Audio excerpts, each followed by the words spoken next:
એના ગળે માખણનો કોળિયો ઉતરતો હોય ને રોટલીમ ચોપડીને એવો ઉતરવો જોઈએ. એટલે એ વાટ જોતા કે સાહેબ આવતો ડાયરો કેદી છે.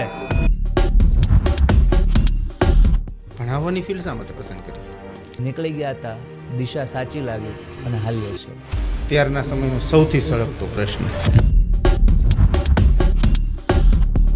કે તમને એવું લાગે છે કે આપણે એજ્યુકેશન સિસ્ટમ કોલેપ્સ કરી રહી છે? એ બધી જે સ્કૂલ છે એનું એજ્યુકેશન આપણે જોઈએ, એના પ્રિન્સિપલ કંઈક કરતા હોય છે, એના ટીચર લોકો કંઈક કરતા હોય છે. શબ્દ ઉપર ભાર આપીને બોલું છું, એટલે ભણાવવા સિવાયનું બધું કરતા હોય છે. સ્ટુડન્ટ લોકો પણ ઘણીવાર કહેતા હોય કે સર મારે મહારાણા પ્રતાપ વિશે ભણવું છે, મારે શિવાજી મહારાજ વિશે ભણવું છે, મારે ઝાંસી રાણી વિશે ભણવું છે. ટેક્સ્ટબુકમાં આવે છે મુઘલોએ કેટલા વર્ષ કઈ રીતે રાજ કર્યું. ડુ યુ થિંક ટ્યુશન્સની જરૂર છે? 365 દિવસમાંથી 200 દિવસ આવતા હશે સ્કૂલના, તો આ 200 દિવસની અંદર સિલેબસ પૂરો થઈ જાય? એ નપાસ થયો છે એનું રીઝન શું છે?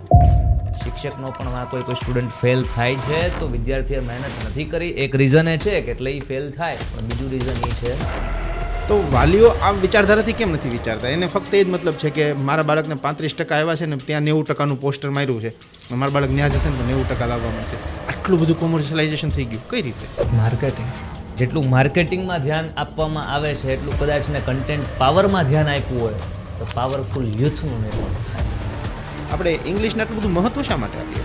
સમજવાનું છે કે અંગ્રેજી જરૂરી છે, અંગ્રેજી જીવન નથી. ઇંગ્લિશ સ્કૂલમાં ભણાવાય કે ગુજરાતી સ્કૂલમાં, પેરેન્ટ્સ છે એક બાળકના ભણતરમાં કઈ રીતે રોલ ભજવતો હોય છે? પેરેન્ટ્સ શબ્દ છે ને એ બહુ મોટો છે. લેક્ચર ચાલતો હોય એની વચ્ચે રીલ સ્ક્રોલ કરવાનું ચાલુ થઈ જાય, અને રોકી શકાય ખરું? સ્ટુડન્ટ બેઠા હોય તો કમ ખ્યાલ આવે કે સ્ટુડન્ટને ટ્રોમા છે, મેન્ટલ હેલ્થના ઇસ્યુ આવી ગયા છે? કોચિંગમાં એક બાળક, પેરેન્ટ્સને એક વાત સમજવી જ પડશે કે સમાજથી, સ્કૂલથી જ્યારે બાળક થાકશે ને ત્યારે ઘરે આવશે, પણ ઘરથી થાકશે ને ત્યારે આ બીજો વિચાર આવશે ક્યાં સુસાઇડ. જશે?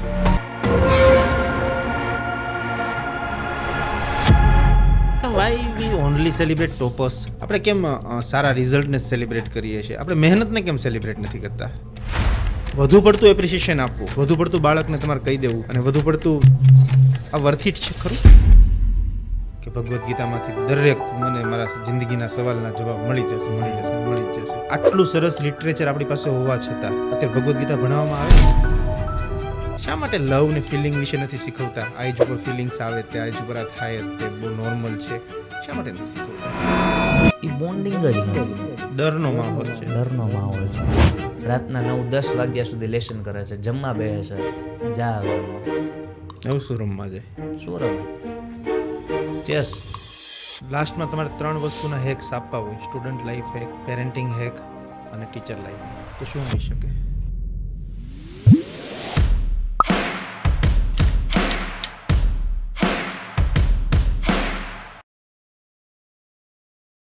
When life fails, જિંદગીમાં જ્યારે તમે ફેલ થાવ ને, યા તો તમે એક્ઝામમાં ફેલ થાવ છો, યા કે તમે પછી કોઈ બહુ મોટો બિઝનેસની અંદર બહુ મોટો લોસ કરી દેશો, રિલેશનશિપ તમારું બ્રેકડાઉન થઈ જાય છે, આવી કોઈ પણ સિચ્યુએશન આવે કે જ્યાં ફેલિયરનો વર્ડ તમારી પાછળ લાગી જાય, તો તમને સૌથી પહેલું શું મળે તમને ખબર? Character certificate. કે ભાઈ આ જિંદગીમાં આગળ કંઈ નહીં કરી શકે, આનું કેરેક્ટર સારું નથી, આને ધંધો સારી રીતે નથી કર્યો, આને રિલેશનશિપમાં પોતાની જાતને નથી હોમી, તમે એક્ઝામમાં પ્રિપેરેશન નથી કરી, મતલબ તમારા બિહાફ ઉપર લોકો વિચારવા લાગે, લોકો કહેવા લાગે કે આણે આ નથી કર્યું, આણે આ નથી કર્યું, અને પાછળનું તો ઠીક હતું, આગળનું પણ વિચારી લેશે કે આનાથી હવે કંઈ થશે નહીં, આ ઊભો નહીં થઈ શકે, બસ આ પડી જશે. આ ફેલિયર છે ને એ સિસ્ટમથી બનતું હોય છે. આજે આપણે સિસ્ટમને સમજવી છે. એજ્યુકેશનથી લઈને માણસ જ્યારે ગ્રો કરતો હોય છે અને એની લવ લાઈફ, એની સ્પિરિચ્યુઅલ લાઈફ, એની એજ્યુકેશન લાઈફ, આ બધી જ લાઈફને આપણે સમજવી છે. પણ આપણો ઓવરઓલ ઓરિએન્ટેડ એવો છે કે જો તમે કોઈ એજ્યુકેશન લેતું બાળક છો, એટલે કે કોઈ ભણતું કોલેજ કે સ્કૂલનું એક બાળક છો, યા કે પછી તમે પેરેન્ટ્સ છો કે જેને પોતાના બાળકની સારી એવી કારકિર્દી ક્રિએટ કરવી છે, તો આપણી પાસે એના માટે બહુ જ સરસ ગેસ્ટ છે. આપણી સાથે સ્ટુડિયોમાં આજે ઉપસ્થિત છે અનિરુદ્ધજી. કેમ છો સાહેબ? એકદમ ફર્સ્ટ ક્લાસ, ધમાકેદાર. કેમ છે ચિરાગભાઈ? બહુ મજા. આમ જનરલી આપણે તળપદી ભાષામાં આજે વાત કરશું, એનું રીઝન છે તમે ભાવનગરથી છો, હું પણ સૌરાષ્ટ્રથી છું, એટલે આમ થોડી તળપદી ભાષાની લેંગ્વેજ આપણે આજે યુઝ કરીએ. સૌથી પહેલાં કોઈ પણ નેરેશન આપણે ક્રિએટ કરીએ, કોઈ પણ વસ્તુની આપણી વાતચીત ઉપર જઈએ, તો મેં તમારો ઇન્સ્ટાગ્રામ બાયોની અંદર લખેલું જોયેલું હતું, લર્નર, થિંકર ને એજ્યુકેટર. રાઈટ. બરાબર. લર્નર તમે કઈ રીતે છો, શું શીખો છો? લાઈફ બધાને બધું શીખવાડતી હોય. મેં ઘણા બધા અનુભવો કર્યા, ચાહે બાળપણના હોય, ચાહે અત્યારે યુવાની હાલે છે એના હોય, ચાહે વૃદ્ધાવસ્થાના હોય. સવાલ એમ થાય કે સર તમે વૃદ્ધાવસ્થાનો કઈ રીતે મતલબ એ ફીલ કર્યું? હું જ્યારે ક્યાંય પણ ટ્રાવેલ કરતો હોય, હું ભાવનગરથી અત્યારે સુરત આવ્યો આપણા સ્ટુડિયો, એ દરમિયાન પણ બસમાં બેઠો હોય ને તો હું મારી જેવડા કોઈ એજના હશે તો એ પર્સન હારવાર નહીં બેઠો હોય, હું કોઈક વડીલની બાજુમાં સીટ ગોતીને બેઠો હોઈશ. જેથી જિંદગીનો અનુભવ મળે. યસ. તો એના આખા જીવન દરમિયાન એણે જે કંઈ પણ શીખવું છે એ મને શીખવા મળે. એણે 40-50 વર્ષ પોતાના જીવનના એમાં ખર્ચ્યા છે. મને એ કહે કે ભાઈ આ ભૂલ ના કરાય, તો મારે એ સ્વીકારી વિચારી જો સાચું હોય તો એને એપ્લાય કરીએ ને એ પ્રમાણે જીવવું જોઈએ. મારે ચેક કરવાનો જોવાય કે ભાઈ કહેતા તકને દિવાલ છે, લાજ માથું ભટકાડો, ઢીમચા થાય. એટલે આ બધા લાઈફના જે અનુભવો છે, જે ઓબ્ઝર્વેશન છે, જે લર્નિંગ્સ છે, એના હિસાબે આપણે કહી શકીએ કે આઈ એમ અ લર્નર. એક ટીચર છે ને એક બહુ શ્રેષ્ઠ વક્તા હોવો બહુ જરૂરી છે. અને કોઈ વ્યક્તિ વક્તા ત્યારે જ બની શકે કે જ્યારે બહુ સારું એ વિચારતો હોય. અહીંયા થોટ પ્રોસેસની અંદર દરેક વસ્તુ ક્લિયર હોય ને તો જ જીભથી શબ્દો સારા નીકળે. તમારું બીજું હતું થિંકર. યસ. કઈ વિચારસરણીથી તમે વિચારો છો? થિંકર એવું એટલા માટે ચિરાગભાઈ કે કોઈ પણ વસ્તુમાં છે ને એના અલગ અલગ પાસા વિચારવાની બહુ મજા આવે. એ કઈ રીતે બન્યું હશે, એ બન્યું છે તો એમાં કેટલી મહેનત લાગી હશે. ખાલી આપણે એ વસ્તુની વાત નથી કરતા. એઝ અ પર્સન, કોઈ હ્યુમન બિંગ, કોઈ એનિમલ આપણે જોઈએ છે, કઈ પણ વસ્તુ એક બની હશે અથવા કોઈ વાત અથવા એક સેન્ટેન્સ પણ બન્યું હશે તો એની પાછળ બહુ બધા વિચારો હશે, એની પાછળ બહુ બધી થિંકિંગ પ્રોસેસ હશે અને વિચારવાની બહુ મજા આવે. એટલા માટે થિંકર.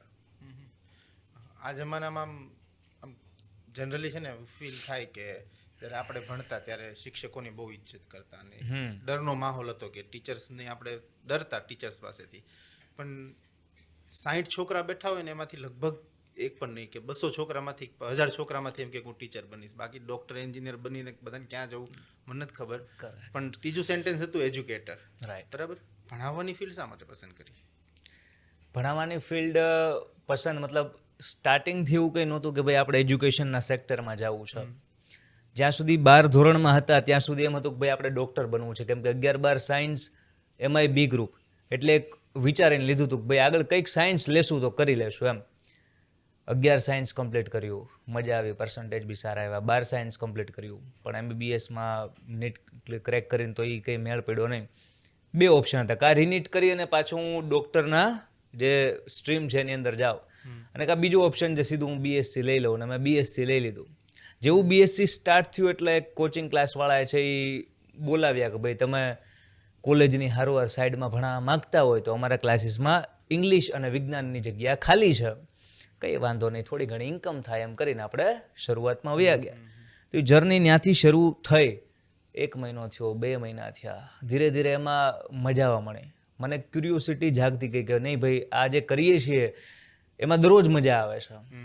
1 વર્ષ ગયું, 2 વર્ષ ગયું, ધીમે ધીમે છે આજુબાજુના કોચિંગ ક્લાસમાં છે એ ડિમાન્ડ વધી કે ભાઈ અનિરુદ્ધ સર છે એને આપણે એપ્રોચ કરીએ કે જેથી આપણા સ્ટુડન્ટ્સને ઇંગ્લિશ ભણાવે. ઓર ક્યુરિયોસિટી વધી, કોન્ફિડન્સ વધ્યો કે નહીં ભાઈ મજા આવશે એમ. પછી ધીરે ધીરે છે એ ઓનલાઈનના આખા ફેઝ ને એ બધું વસ્તુ ચાલુ થઈ ને ટૂંકમાં નક્કી નહોતું આપણે, મતલબ મંજિલ આમ પહેલેથી ડિસાઈડ કરી નહોતા નીકળ્યા કે આપણે આ દિશામાં જવું છે. નીકળી ગયા હતા, દિશા સાચી લાગી અને હાલીએ છે. અચ્છા, આ યુઝરનેમ ઇંગ્લિશ ડાયરો એટલે એનો મતલબ શું એક્ઝેક્ટ? મતલબ ક્લાસરૂમમાં લોકો બેઠા હોય ને તો ક્યારે એવું ના હોય કે સ્ટુડન્ટને એવું ફીલ થાય કે સરે આજે 90 મિનિટનો લેક્ચર લીધો અથવા 60 મિનિટનો લેક્ચર લીધો તો સર ભણાવે છે અથવા તો ભણાવે છે, આ વસ્તુ એને ફીલ ના થાય. એ ટેન્સ ભણતા હોય, એક્ટિવ પેસિવ ભણતા હોય, કે આવે 3-4 અઘરા નામ ગ્રામરના બોલી જાવ, એને આ વસ્તુ ફીલ ના થવી જોઈએ. એને લાગવું જોઈએ કે ગામનો કોઈક દેશી છોકરો છે એ કાંઈક અંગ્રેજી દેશી રીતે ભણાવે છે, એના ગળે માખણનો કોળિયો ઉતરતો હોય ને રોટલીમાં ચોપડીને એવો ઉતરવો જોઈએ. અને આ વસ્તુ સ્ટુડન્ટ્સ ફીલ કરતા, અને સ્ટુડન્ટ લોકોએ જ નામ આપ્યું છે ડાયરો. એટલે એ વાટ જોતા કે સાહેબ આવતો ડાયરો કેદી છે, ત્યાંથી ને આખું એક થયું કે હવે આપણે આમ હાંકીએ ઇંગ્લિશ ડાયરો. અચ્છા, એજ્યુકેશનની વાત કરીએ એ પહેલાં અત્યારના સમયનો સૌથી સળગતો પ્રશ્ન, ડુ યુ ફીલ કે તમને એવું લાગે છે કે આપણે એજ્યુકેશન સિસ્ટમ કોલેપ્સ કરી રહી છે? યા તો આપણી જે એજ્યુકેશન સિસ્ટમ અત્યાર સુધી જે આપણને ભણાવવામાં આવ્યું છે એ એટલું ફ્યુચર ઓરિએન્ટેડ નહોતું જેટલું હોવું જોઈતું હતું? કહી શકાય, પણ નોટ 100%, 100% ના કહી શકાય. ઓકે. કેમ કે સરકારથી જેટલા બનતા એફર્ટ્સ છે એ સરકાર અત્યારના કરી રહી છે, પણ આ છતાં સરકારના જે અંગો છે, સરકારમાં રહેલા જે લોકો છે, અથવા તો જે સિસ્ટમ છે, તમે જોઈએ ને તો અત્યારે અમે અલગ અલગ સ્કૂલ સાથે કામ કરવાનું ચાલુ કર્યું છે, અને બધી સ્કૂલ પ્રાઇમરી સ્કૂલ છે, પ્રાથમિક શાળા છે જે સરકારી છે. એ બધી જે સ્કૂલ છે એનું એજ્યુકેશન આપણે જોઈએ તેના પ્રિન્સિપલ કંઈક કરતા હોય છે, એના ટીચર લોકો કંઈક કરતા હોય છે. શબ્દ ઉપર ભાર આપીને બોલું છું, એ લોકો કંઈક કરતા હોય છે, મતલબ ભણાવવા સિવાયનું બધું કરતા હોય છે. વાંક એમનોય નથી.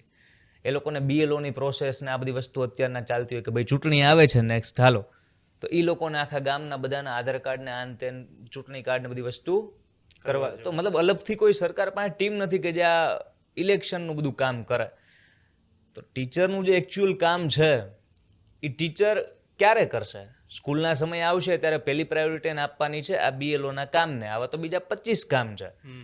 એટલે ક્યાંક ને ક્યાંક સિસ્ટમમાં થોડીક ખામી છે, જેથી ફ્યુચર તો બહુ મતલબ એટલું આમ બ્રાઇટ આપણે જોઈ ના શકીએ અત્યારથી કે ભાઈ એજ્યુકેશન સિસ્ટમ, પણ હા અમુક બદલાવ લાવવા હોય તો આપણે 100% લાવી શકીએ, અને બદલાવની શરૂઆત આપણે શિક્ષકોથી કરી શકીએ.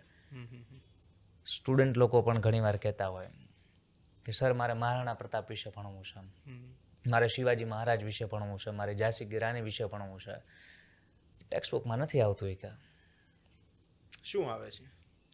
ટેક્સ્ટ બુકમાં આવે છે મુઘલોએ કેટલા વર્ષ કઈ રીતે રાજ કર્યું, કોના દીકરાએ કોના પપ્પાને મારી નાખ્યા, એની આખી પેઢી આવે છે. ટેક્સ્ટ બુકમાં આવે છે બ્રિટિશરોએ કેટલા વર્ષ રાજ કર્યું, આપણે કેટલા વર્ષ ગુલામ હતા, કઈ સાલથી કઈ સાલ આપણે આઝાદ થયા ને ક્યારે આપણું આ બધી જરૂરી છે. હાલો આપણો ઇતિહાસ છે, વી શુડ નો ધેટ, આપણે જાણવું જોઈએ. પણ ટેક્સ્ટ બુકમાં એ વસ્તુ પણ મૂકવી જોઈએ કે જે અત્યારના સમય પ્રમાણે આવશ્યક છે. અમુક સ્ટેટ બોર્ડ છે ગુજરાત સિવાયના, તો એણે અપ્લાય કર્યું છે કે નહીં ભાઈ હાલો એઆઈનો જમાનો છે, તો એની ટેક્સ્ટ બુકમાં છે એઆઈના અમુક ચેપ્ટર્સ જે આવી ગયા છે, ઇન્ટરનેટના અમુક ચેપ્ટર્સ જે આવી ગયા છે. તો આ વસ્તુ અત્યારના સમય પ્રમાણે થવી એ જરૂરી છે. એથિક્સના 2-4 ચેપ્ટર કંઈક આવવા જોઈએ. આખો આપણે અલગ સબ્જેક્ટની માંગ નથી કરતા, બટ ધીસ ઇઝ નેસેસરી. જો આ નહીં આવે ને ખાલી વિષય ભણવામાં આવશે કે ભાઈ ગણિત, વિજ્ઞાન, અંગ્રેજી, સામાજિક વિજ્ઞાન, તો એ છોકરો 10 ને 12 પતાવીને સીધો કોલેજમાં આવવાનો છે. અને જેવો કોલેજમાં આવશે એટલે એની પાસે એક જ રસ્તો છે, 90% સ્ટુડન્ટ પાસે કોમ્પિટિટિવ એક્ઝામની પ્રિપરેશન કરો. કરાય, ખરાબ નથી. ગવર્મેન્ટ જોબ લેવાય, ખરાબ નથી. પણ એ ડાયરેક્શન વગરનું થયું ને. એની પાસે લિમિટેડ સ્કોપ થઈ ગયો કે ભાઈ કોલેજ પતાવી દીધી, હવે શું? તો કે ભાઈ બધા કરે છે એ કરવાનું છે, અને બધા શું કરે છે? Competitive exam. તો મતલબ આનાથી મગજ નહીં ખુલે આ સિસ્ટમથી. એટલે શિક્ષકોને જ નવરાશ નથી. એટલે શિક્ષકોને નવરાશ મળે એવા કામો સરકારને કરવા જોવે એમ વાત નથી. શિક્ષકોને જે કામ કરવાનું છે ને એ કામ કરવા દેવામાં આવે એમ વાત છે. હવે તો જો કે ઘણા સ્ટ્રક્ચર ગવર્મેન્ટ સ્કૂલના સુધરી ગયા છે પહેલા કરતાં. ઓકે, જલ્દીથી એજ્યુકેશન સિસ્ટમમાં પણ સુધારો આવે.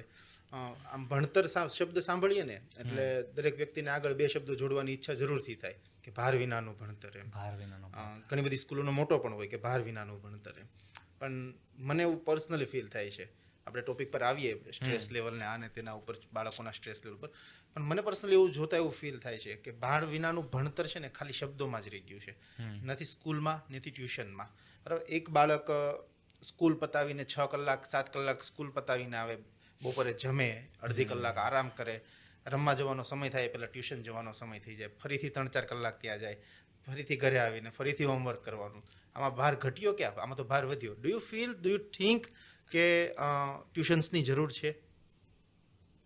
સ્કૂલના જે શિક્ષકો છે, સ્કૂલની જે એજ્યુકેશન આપવાની પદ્ધતિ છે, જો એ રાઇટ વેમાં અપ્લાય કરવામાં આવે ને, 2 વસ્તુ છે. એક છે થિંકિંગ પ્રોસેસ અને એક છે એક્ઝિક્યુશન. સ્કૂલની અંદર જાઓ ને, કોન્ફરન્સ રૂમ હોય, પ્રિન્સિપલ એના હેડ હોય, ટ્રસ્ટી એના હેડ સીટ ઉપર બેઠા હોય, લાઇનમાં બધા શિક્ષકોને બોલાવવામાં આવે, અને ત્યાં બહુ મોટા મોટા પ્લાનિંગ બનતા હોય કે ભાઈ આખા વર્ષની અંદર છે આપણે આ પ્રમાણના બધું અપ્લાય કરશું ને આ પ્રમાણે છે એ કામ કરશું ને આપણી સ્કૂલના છે આખા સિટીમાં, આખા જિલ્લામાં છે એ નંબર 1 આપણે કરશું એમ. પણ જ્યારે વાત એક્ઝિક્યુશનની આવે, 0. નહીં વાત. મતલબ શું થયો? એ લોકો એક્ઝિક્યુટ કરે, હાલો ના નથી પાડતા, પણ બહુ લેટ કરે છે. તો આઈડિયા મતલબ કે જે વિચાર્યું છે કે આપણે આ કરશું એ પ્લાનિંગ અને એક્ઝિક્યુશન એ વચ્ચેનો સમયને જો ઘટાડવામાં આવે ને તો હકીકતમાં આખું સિસ્ટમ જે બહુ રાઈટ વેમાં ચાલી શકે ને તો ભાર વિનાનું ભણતર એ સાર્થક થાય. બાકી પ્લાનિંગ આપણે કરીએ છીએ કે ભાઈ સ્ટુડન્ટને આ રીતે આ આપી શકીએ, એ લોકોને મજા આવે એ રીતના પ્લાનિંગ, એ બધા જોરદાર લેવલના જ થાય છે. જે તમારી થિંકિંગ પ્રોસેસ છે, જે મારી થિંકિંગ પ્રોસેસ છે કે વિદ્યાર્થીને આ રાઈટ ટાઈમે મળવું જોઈએ, એ જ બધા પ્લાનના રૂમમાં થાય છે. પણ ક્લાસ સુધી પહોંચતા બહુ વાર લાગે છે. ત્યાં ઓલો ભાર ઉપાડીને થાકી જાય છે. અચ્છા, 365 દિવસમાંથી 200 દિવસ આવતા હશે સ્કૂલના? યસ. બાકી રજાઓ ને કાર્યક્રમો ને બહુ બધા હાલે. સરકારી શાળામાં તો ધોકાર ચાલે. તો આ 200 દિવસની અંદર સિલેબસ પૂરો થઈ જાય? 6 કલાક ડેલી બેઝિસ પર ભણીએ, હું સમજવા માંગુ છું, તો પૂરો થઈ જાય? રાઈટ. સરકારી શાળાનો હાલત કહું તમને, એક મોટો રિસેસ આવે જે 40-45 મિનિટનો હોય, 2 નાના રિસેસ આવે જે પાણી ને બધા માટે, એ 10-10 મિનિટના હોય. 6 કલાકમાંથી 1 કલાક તો અહીંયા વહી ગઈ, 5 કલાક વધે. લેક્ચર ચેન્જ થાય, સ્વિફ્ટ થાય, એ દરમિયાન છે એ 2-4 મિનિટ ટીચર અહીંયાથી અહીંયા જાય, એની અંદર જાય, એટલે આખા દિવસની 10-15 મિનિટને એ બધું કાઢી નાખો. ટૂંકમાં 4-4.5 કલાક જેટલું છે ને એ એજ્યુકેશન માટે મળે છે. 1 કલાકનો લેક્ચર હોય, શિક્ષક ક્લાસરૂમમાં આવે છે, 10 મિનિટ માટે એ હોમવર્ક ચેક કરશે કે XYZ કરશે, લાસ્ટમાં છેલ્લી 5 મિનિટ હોમવર્ક આપીને જશે અને 2 વાર કહે કે ભાઈ કરીને આવજો નકર આમ. સમજો છો? એટલે આખો 60 મિનિટનો લેક્ચર છે એ 60 મિનિટનો ન રહેતા એ 40-45 મિનિટનો થાય. અને એની અંદર ભણાવતી વખતે એ જે ભણાવે છે એ વસ્તુ, હવે વિચારો કે 200 દિવસની અંદર દરેક સબ્જેક્ટનો સિલેબસ પૂરો થાય ખરો? મેથ્સનો સિલેબસ પૂરો થાય ખરો? ઇંગ્લિશ ગ્રામરના આટલા બધા ટોપિક છે, પૂરા થાય ખરા? કંઈક ને કંઈક અંશે છે એ કોમ્પ્રોમાઇઝ કરવામાં આવે છે કે ભાઈ આપણને એકેડેમિક યરના આટલા દિવસો મળે છે, જાહેર રજાના દિવસો આ છે, આટલા દિવસો આ કાર્યક્રમો કરવાના છે, તો જે એકેડેમિક યરના ભણવાના દિવસો વધ્યા એમાં સિલેબસ કોઈ બી હાલતે પૂરો કરવાનો છે. એટલે સિલેબસ પૂરો કરવામાં આવે છે, પણ પૂરો કરવાના હેતુથી ઘોડાની જેમ દોડે છે. અચ્છા, હકીકતમાં ઘોડાની જેમ દોડે તો એ સારું કહેવાય. એનથી પણ રેપિડલી ફાસ્ટ દોડે છે. હા, મતલબ ભાગે જાય છે, કઈ દિશામાં જાય છે ખબર નથી. માત્ર યર પૂરું થવું જોઈએ, આટલા સ્ટુડન્ટ છે તો એટલા પાસ થવા જોઈએ, ને સ્કૂલનું રિઝલ્ટ છે એ થોડુંક સારું આવવું જોઈએ. તમે વાત કરી બરાબર, આજની સેન્ચુરી, આપણે જે સેન્ચુરીની અંદર છીએ, હું કહું, હું 10-12 ભણેલો માણસ છું, બરાબર. હવે આમ જનરલી કોક વાર છે ને, હું તો જો કે ટ્રાય કરું, હવે મને કોઈ બહુ કોમેન્ટથી ફરક ન પડે, પણ ઘણી વાર આપણે ઇંગ્લિશ બોલવાનું ટ્રાય કરતા ને, એટલે આપણે તો શીખવાનું જોઈએ, કેમ કે લાઈફ પાસેથી આપણે નથી ભણ્યા એટલે શીખવું જ પડશે. હવે આપણે ઇંગ્લિશ બોલવાનું ટ્રાય કરતા ઘણી વાર બની શકે બ્લન્ડર થઈ જાય કોક શબ્દની અંદર, તો કોમેન્ટ આવે ને આમ નથી આવડતું. તમને મારી વાત ખબર છે કે હું કેટલું ભણેલો છું, મારી ભણતર કરતાં મારી પાસે ક્યાંય વધુ નોલેજ છે. તો જો તમે ખાલી ભણતરને નોલેજ સાથે કમ્પેર કરતા હો અને સિલેબસ તમે ભણાવવા માટે જ ભણાવો છો, કંઈ રિઝલ્ટ આવે ના આવે એનાથી કોઈ મતલબ નથી, બરાબર. પણ જે આપણે 21મી સદીની અંદર જીવીએ છીએ, વોટ આઈ ફીલ, મને એવું લાગે છે કે 21મી સદીની અંદર છે ને સિલેબસ કરતાં સ્કિલ્સ વધુ મેટર કરે છે, બરાબર. તો સ્કૂલ સ્કિલ્સ ઉપર શા માટે ધ્યાન નથી આપતી, ખાલી ને ખાલી સિલેબસ ઉપર શા માટે ધ્યાન આપે છે? એક વસ્તુ છે qualification. English medium, Gujarati medium, English ભાષા, તમે જોજો શેરીએ બોર્ડ માર્યા હશે, spoken English in just 90 days, 90 દિવસમાં સ્પોકન ઇંગ્લિશ. એ સ્કિલ છે, એ ધીરે ધીરે ડેવલપ થાય, એમાં ધીરે ધીરે શાર્પનેસ આવે. એ સીધું 90 દિવસમાં ના થાય. સ્કૂલ કામ કરે સિલેબસ ઉપર, સ્કૂલ કામ કરે કે ભાઈ મારો અભ્યાસક્રમ છે એ આટલા સમયમાં કેમ પૂરો થાય. એને સ્કિલ હારોવાર લેવા દેવા નથી એવી વાત નથી, અને સ્કિલ હારોવાર લેવા દેવા છે. સરકારના એટલા બધા પ્રોગ્રામો સરકારે ઘડ્યા છે અને એને અમલમાં પણ મૂક્યા છે કે ભાઈ સ્ટુડન્ટના જીવનશૈલીમાં કાંઈક ફેરફાર આવે, પણ બધી જ સ્કૂલોમાં 100% એને અપ્લાય કરવામાં આવતા નથી. અને એટલા માટે સ્કિલ બેઝ ડેવલપમેન્ટ અધૂરું રહી જાય છે. જરૂરી છે કે સ્કિલ ઉપર કામ થવું જોઈએ, ઓછું થાય છે, સ્વીકાર્ય છે. ગવર્મેન્ટની એવા બહુ બધા ઇનિશિયેટિવ હશે કે બહુ બધા. તો આપ જનરલ પબ્લિક સુધી કેમ નથી પહોંચતા? સરકારી શાળામાં મારું તો નિવેદન છે કેટલા પણ માતા પિતા છે બધાનો, કે આંટો મારવા નહીં, એક દિવસના જાઓ, તમારા દીકરા કે દીકરી હારવાર ભણવા માટે જાઓ. તમે શાળાની અંદર જેવા ગેટની અંદર પ્રવેશ કરશો ને એટલે સ્કૂલ શરૂ થાય ને એની અડધી કલાક પહેલા અમુક વિદ્યાર્થીઓને બોલાવવામાં આવે.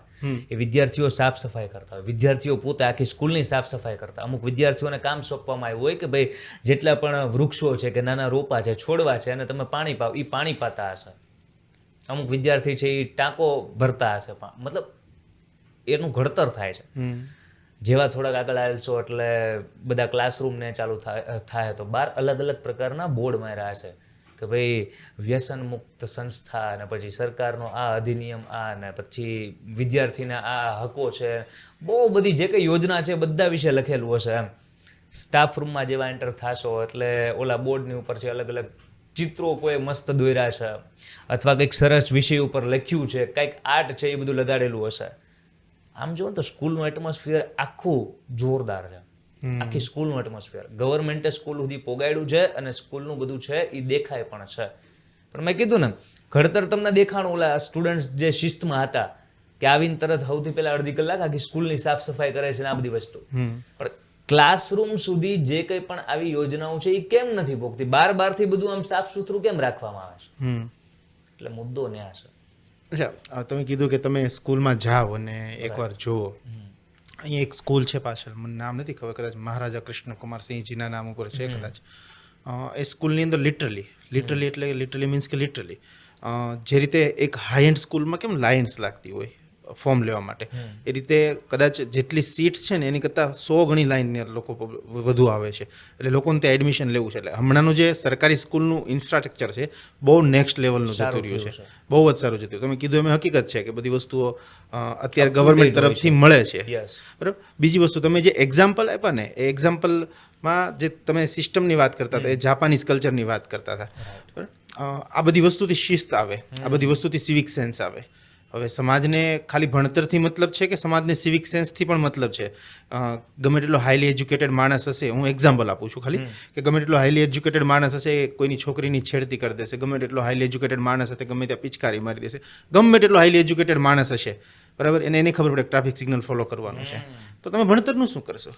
તો સિવિક સેન્સ શા માટે આ લોકો શીખવાડતા નથી? સ્કૂલ આમ એટલું બધું ફોકસ કેમ નથી કરતું કે સિવિક સેન્સ પણ જરૂરી છે સમાજની અંદર રહેવા માટે, એક સારો માણસ બનવા માટે? 100%.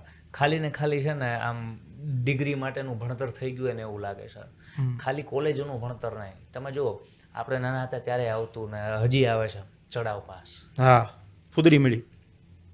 મતલબ ગમે એમ પરાણે તો પરાણે ને નેક્સ્ટ ધોરણમાં ટ્રાન્સફર કરો, એને છે ઉપાડો ને એને પ્રમોટ કરો. એ નપાસ થયો છે એનું રીઝન શું છે? એને ઈ ધોરણનું જે કન્ટેન્ટ છે એ ફાવતું નથી. એ કેમ નથી ફાવતું? ખાલી સ્ટુડન્ટના વાંક ના હોય, શિક્ષકનો પણ વાંક હોય. કોઈ સ્ટુડન્ટ ફેલ થાય છે તો વિદ્યાર્થીએ મહેનત નથી કરી, એક રીઝન એ છે કે એટલે એ ફેલ થાય.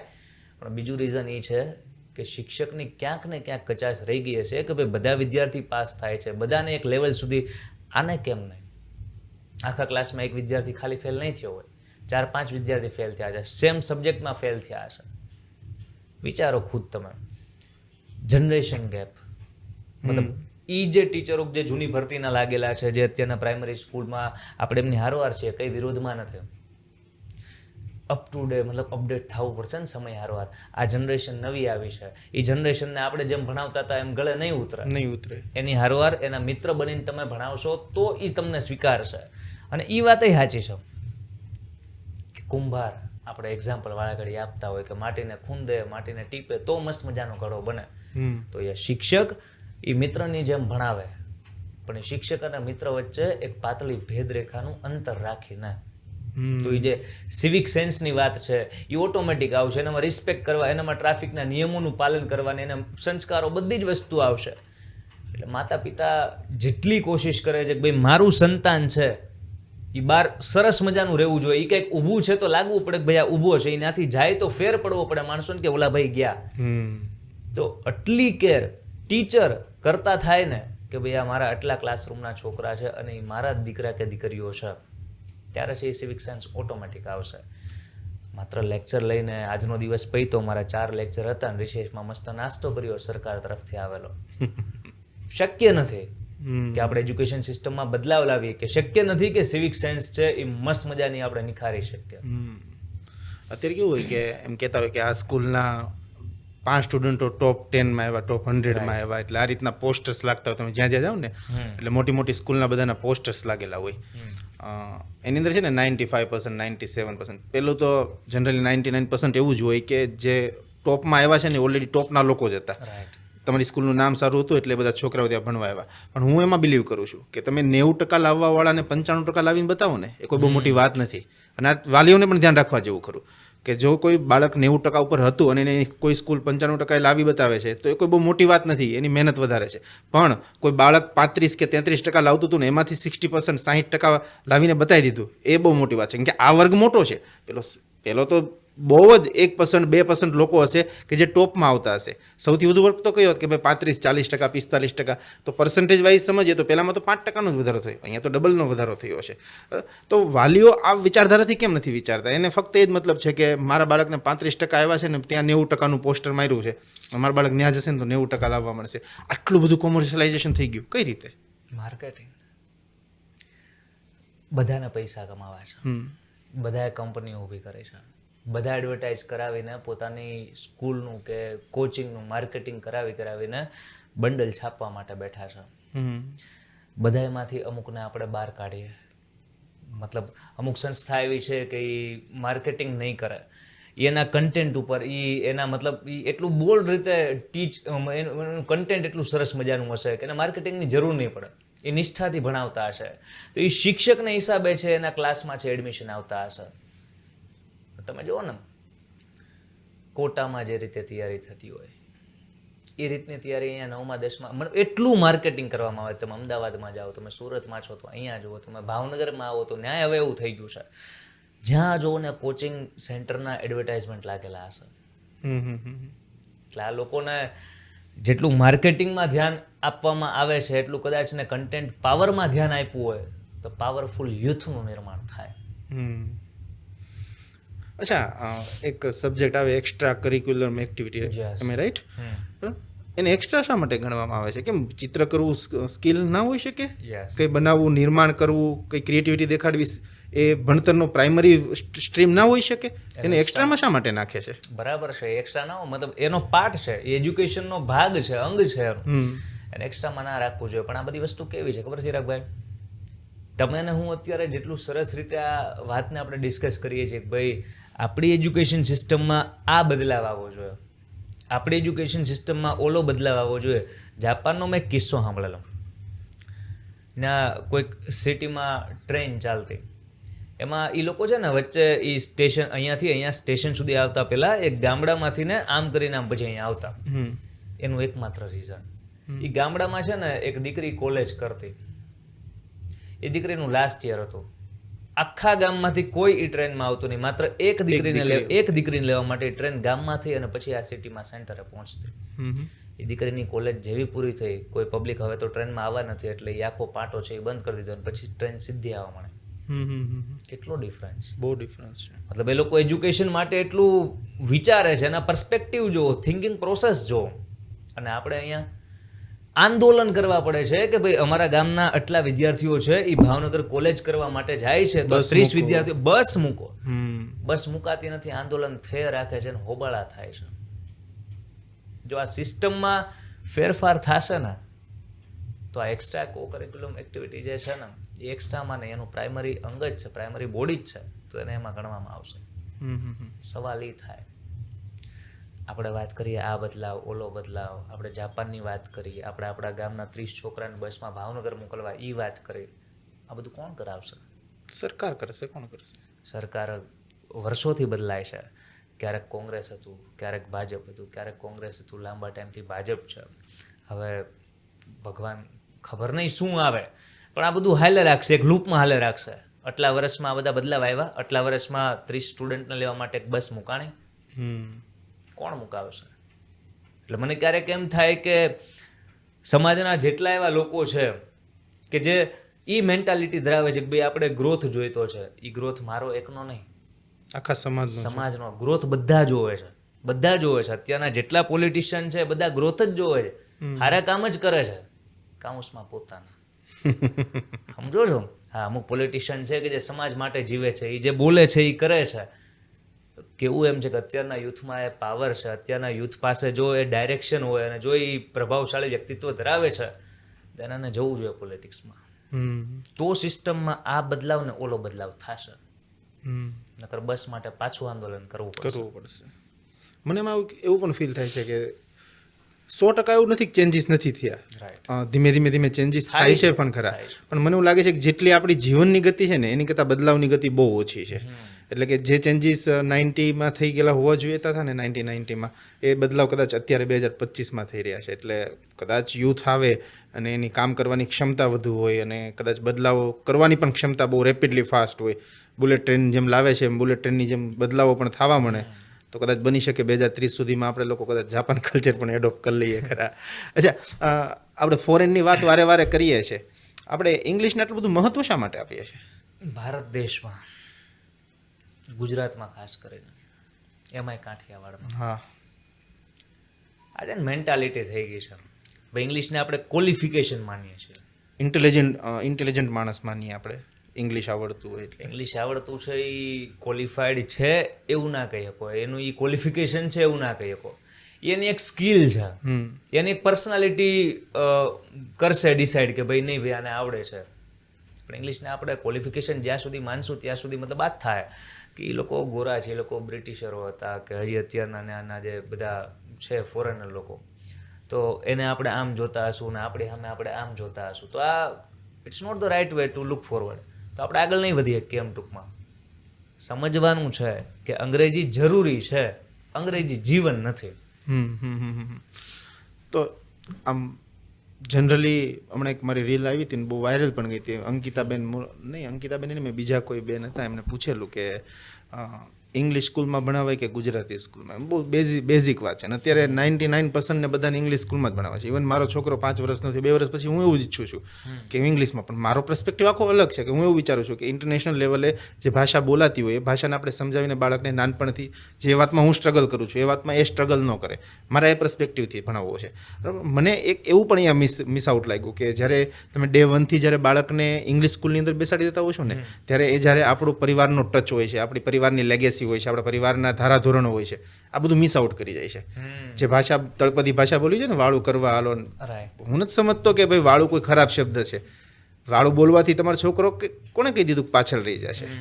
આપણે એવું ડિસાઈડ કરીને બેઠા છે કે આવા જો તળપદી ભાષાના શબ્દો બોલે ને તો આપણું બાળક પાછળ રહી ગયું. અને કોક આવે બાજુમાંથી પાડોશમાંથી ને એના છોકરાને શોકેશની જેમ શો કરે, બેટા બોલ, A for Apple, B for બોલ. એટલે દે આર શોવિંગ કે મારું બાળક બહુ વેલ એજ્યુકેટેડ છે, તમારું બાળક બહુ આમ દેશી જેવું બાળક છે. તો પરિવારના મૂલ્યોની વાત આવતી હોય તો મને એવું લાગે છે કે પરિવાર એક ભાષા છે ને, એક એવી વસ્તુ છે કે તમને એકબીજા સાથે કનેક્ટ કરતી હોય છે. કેમ કે ભાષામાં છે ને ઇમોશન્સ અંદરથી છુપાયેલા હોય છે અને શબ્દોનો જે માર્મિક અર્થ હોય છે ને એ તમારી ઘરની ભાષામાં જ હોય છે. ઇંગ્લિશથી તમારા દાદા નથી સમજવાના કે તમે શું કહો છો.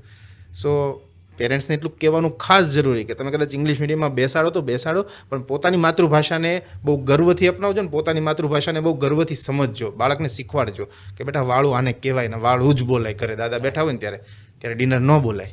ડિનર જ્યારે તો તારી મોટો થઈને તારી મેરેજ થઈને ફિયાન્સી સાથે ને ત્યારે ડિનર બોલશે, ત્યારે દાદા બેઠા છે વાળું જ બોલાય બેટા. અચ્છા, ઇંગ્લિશને આપણે આટલું બધું હાઇપ કરી દીધું છે. જરૂરી છે, હું ના નથી પાડતો કે નથી જરૂરી. ઇંગ્લિશને આપણે આટલું બધું હાઇપ કરી દીધેલું છે. તમને એવું લાગે છે કે આ ગુજરાતી મીડિયમ કે હિન્દી મીડિયમની સ્કૂલો આવનારા 5-10 વર્ષોની અંદર હશે જ નહીં? કેમ કે પ્રોફિટ જ નહીં રહે, તો સ્કૂલો કઈ રીતે રન થશે? ડુ યુ ફીલ એવું લાગે તમને? ના, એવું તો નથી લાગતું 5-10 વર્ષમાં એવું બધું થાય. એનું રીઝન આપણા ગુજરાતી હોય ને તો એને વિચાર બધા ગુજરાતીમાં જ આવે જનરલી.